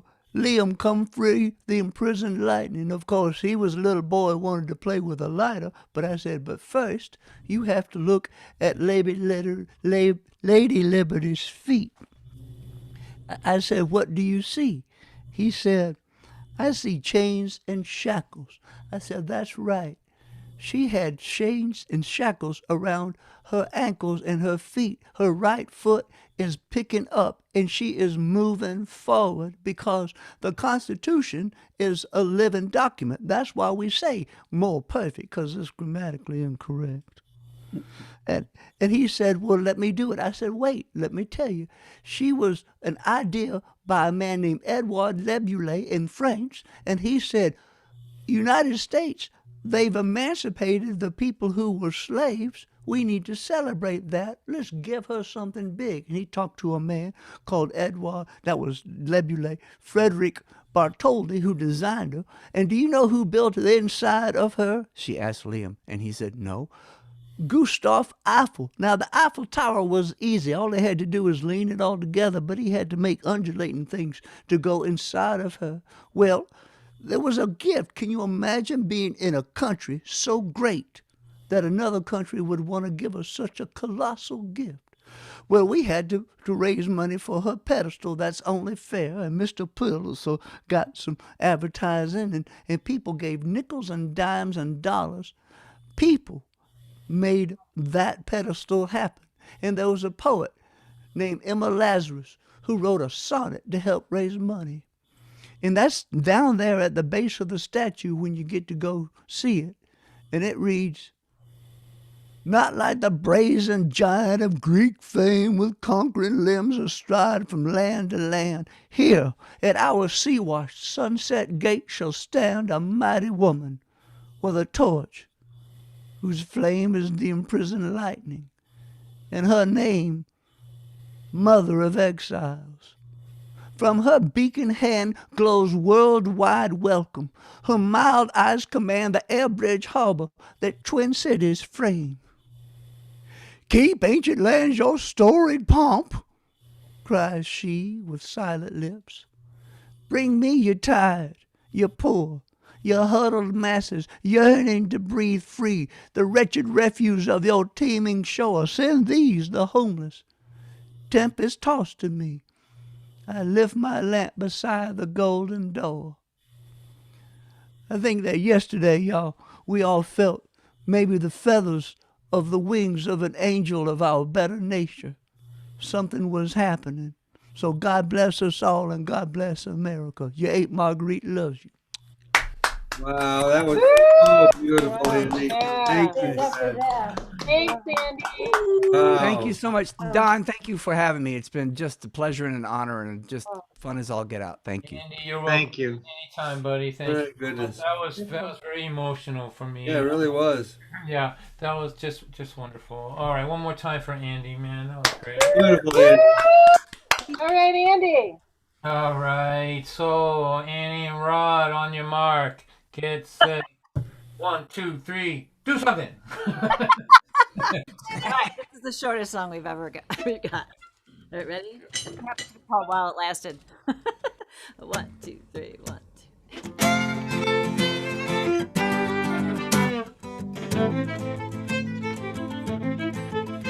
2. It was partly the work and a whole lot of luck. It was more than a tiny old drop in the bucket. But down where the dream meets the has-been motel, you drain the gin beam in a poet's farewell. But it was so good while it lasted. It was so good while it lasted. Then you took your lead foot off the gas, hit the brakes. It was so damn good while it lasted. the hook, line, and sinkers. From cradle to tavern with all the big fingers. Where the romance of sin never lost its appeal. And you spend your life turning on dimes and your heels. But it was so good while it lasted. It was so good while it lasted. The die wasn't set till you cast it. It was so damn good while it lasted.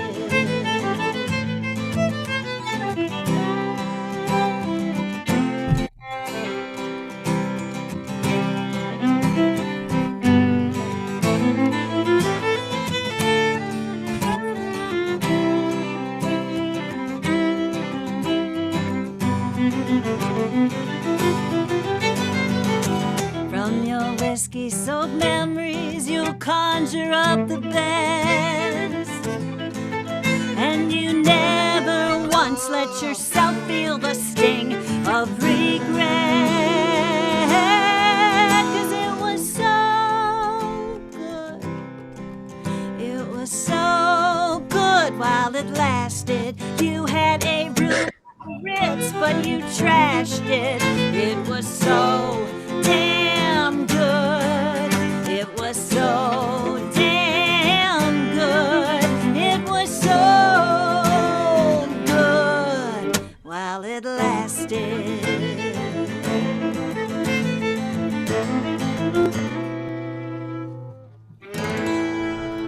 Woo! Oh, that was awesome, Annie and Rod. Oh, that was great. It really was. Thank you so much, you guys. That was just great. I just miss you all. I wish I could hug everybody. I keep, times. Yeah, I keep telling Zoom that I want a hug button, but they just keep laughing me out of the building. All right, Brandon, will you kill the stream and let me talk to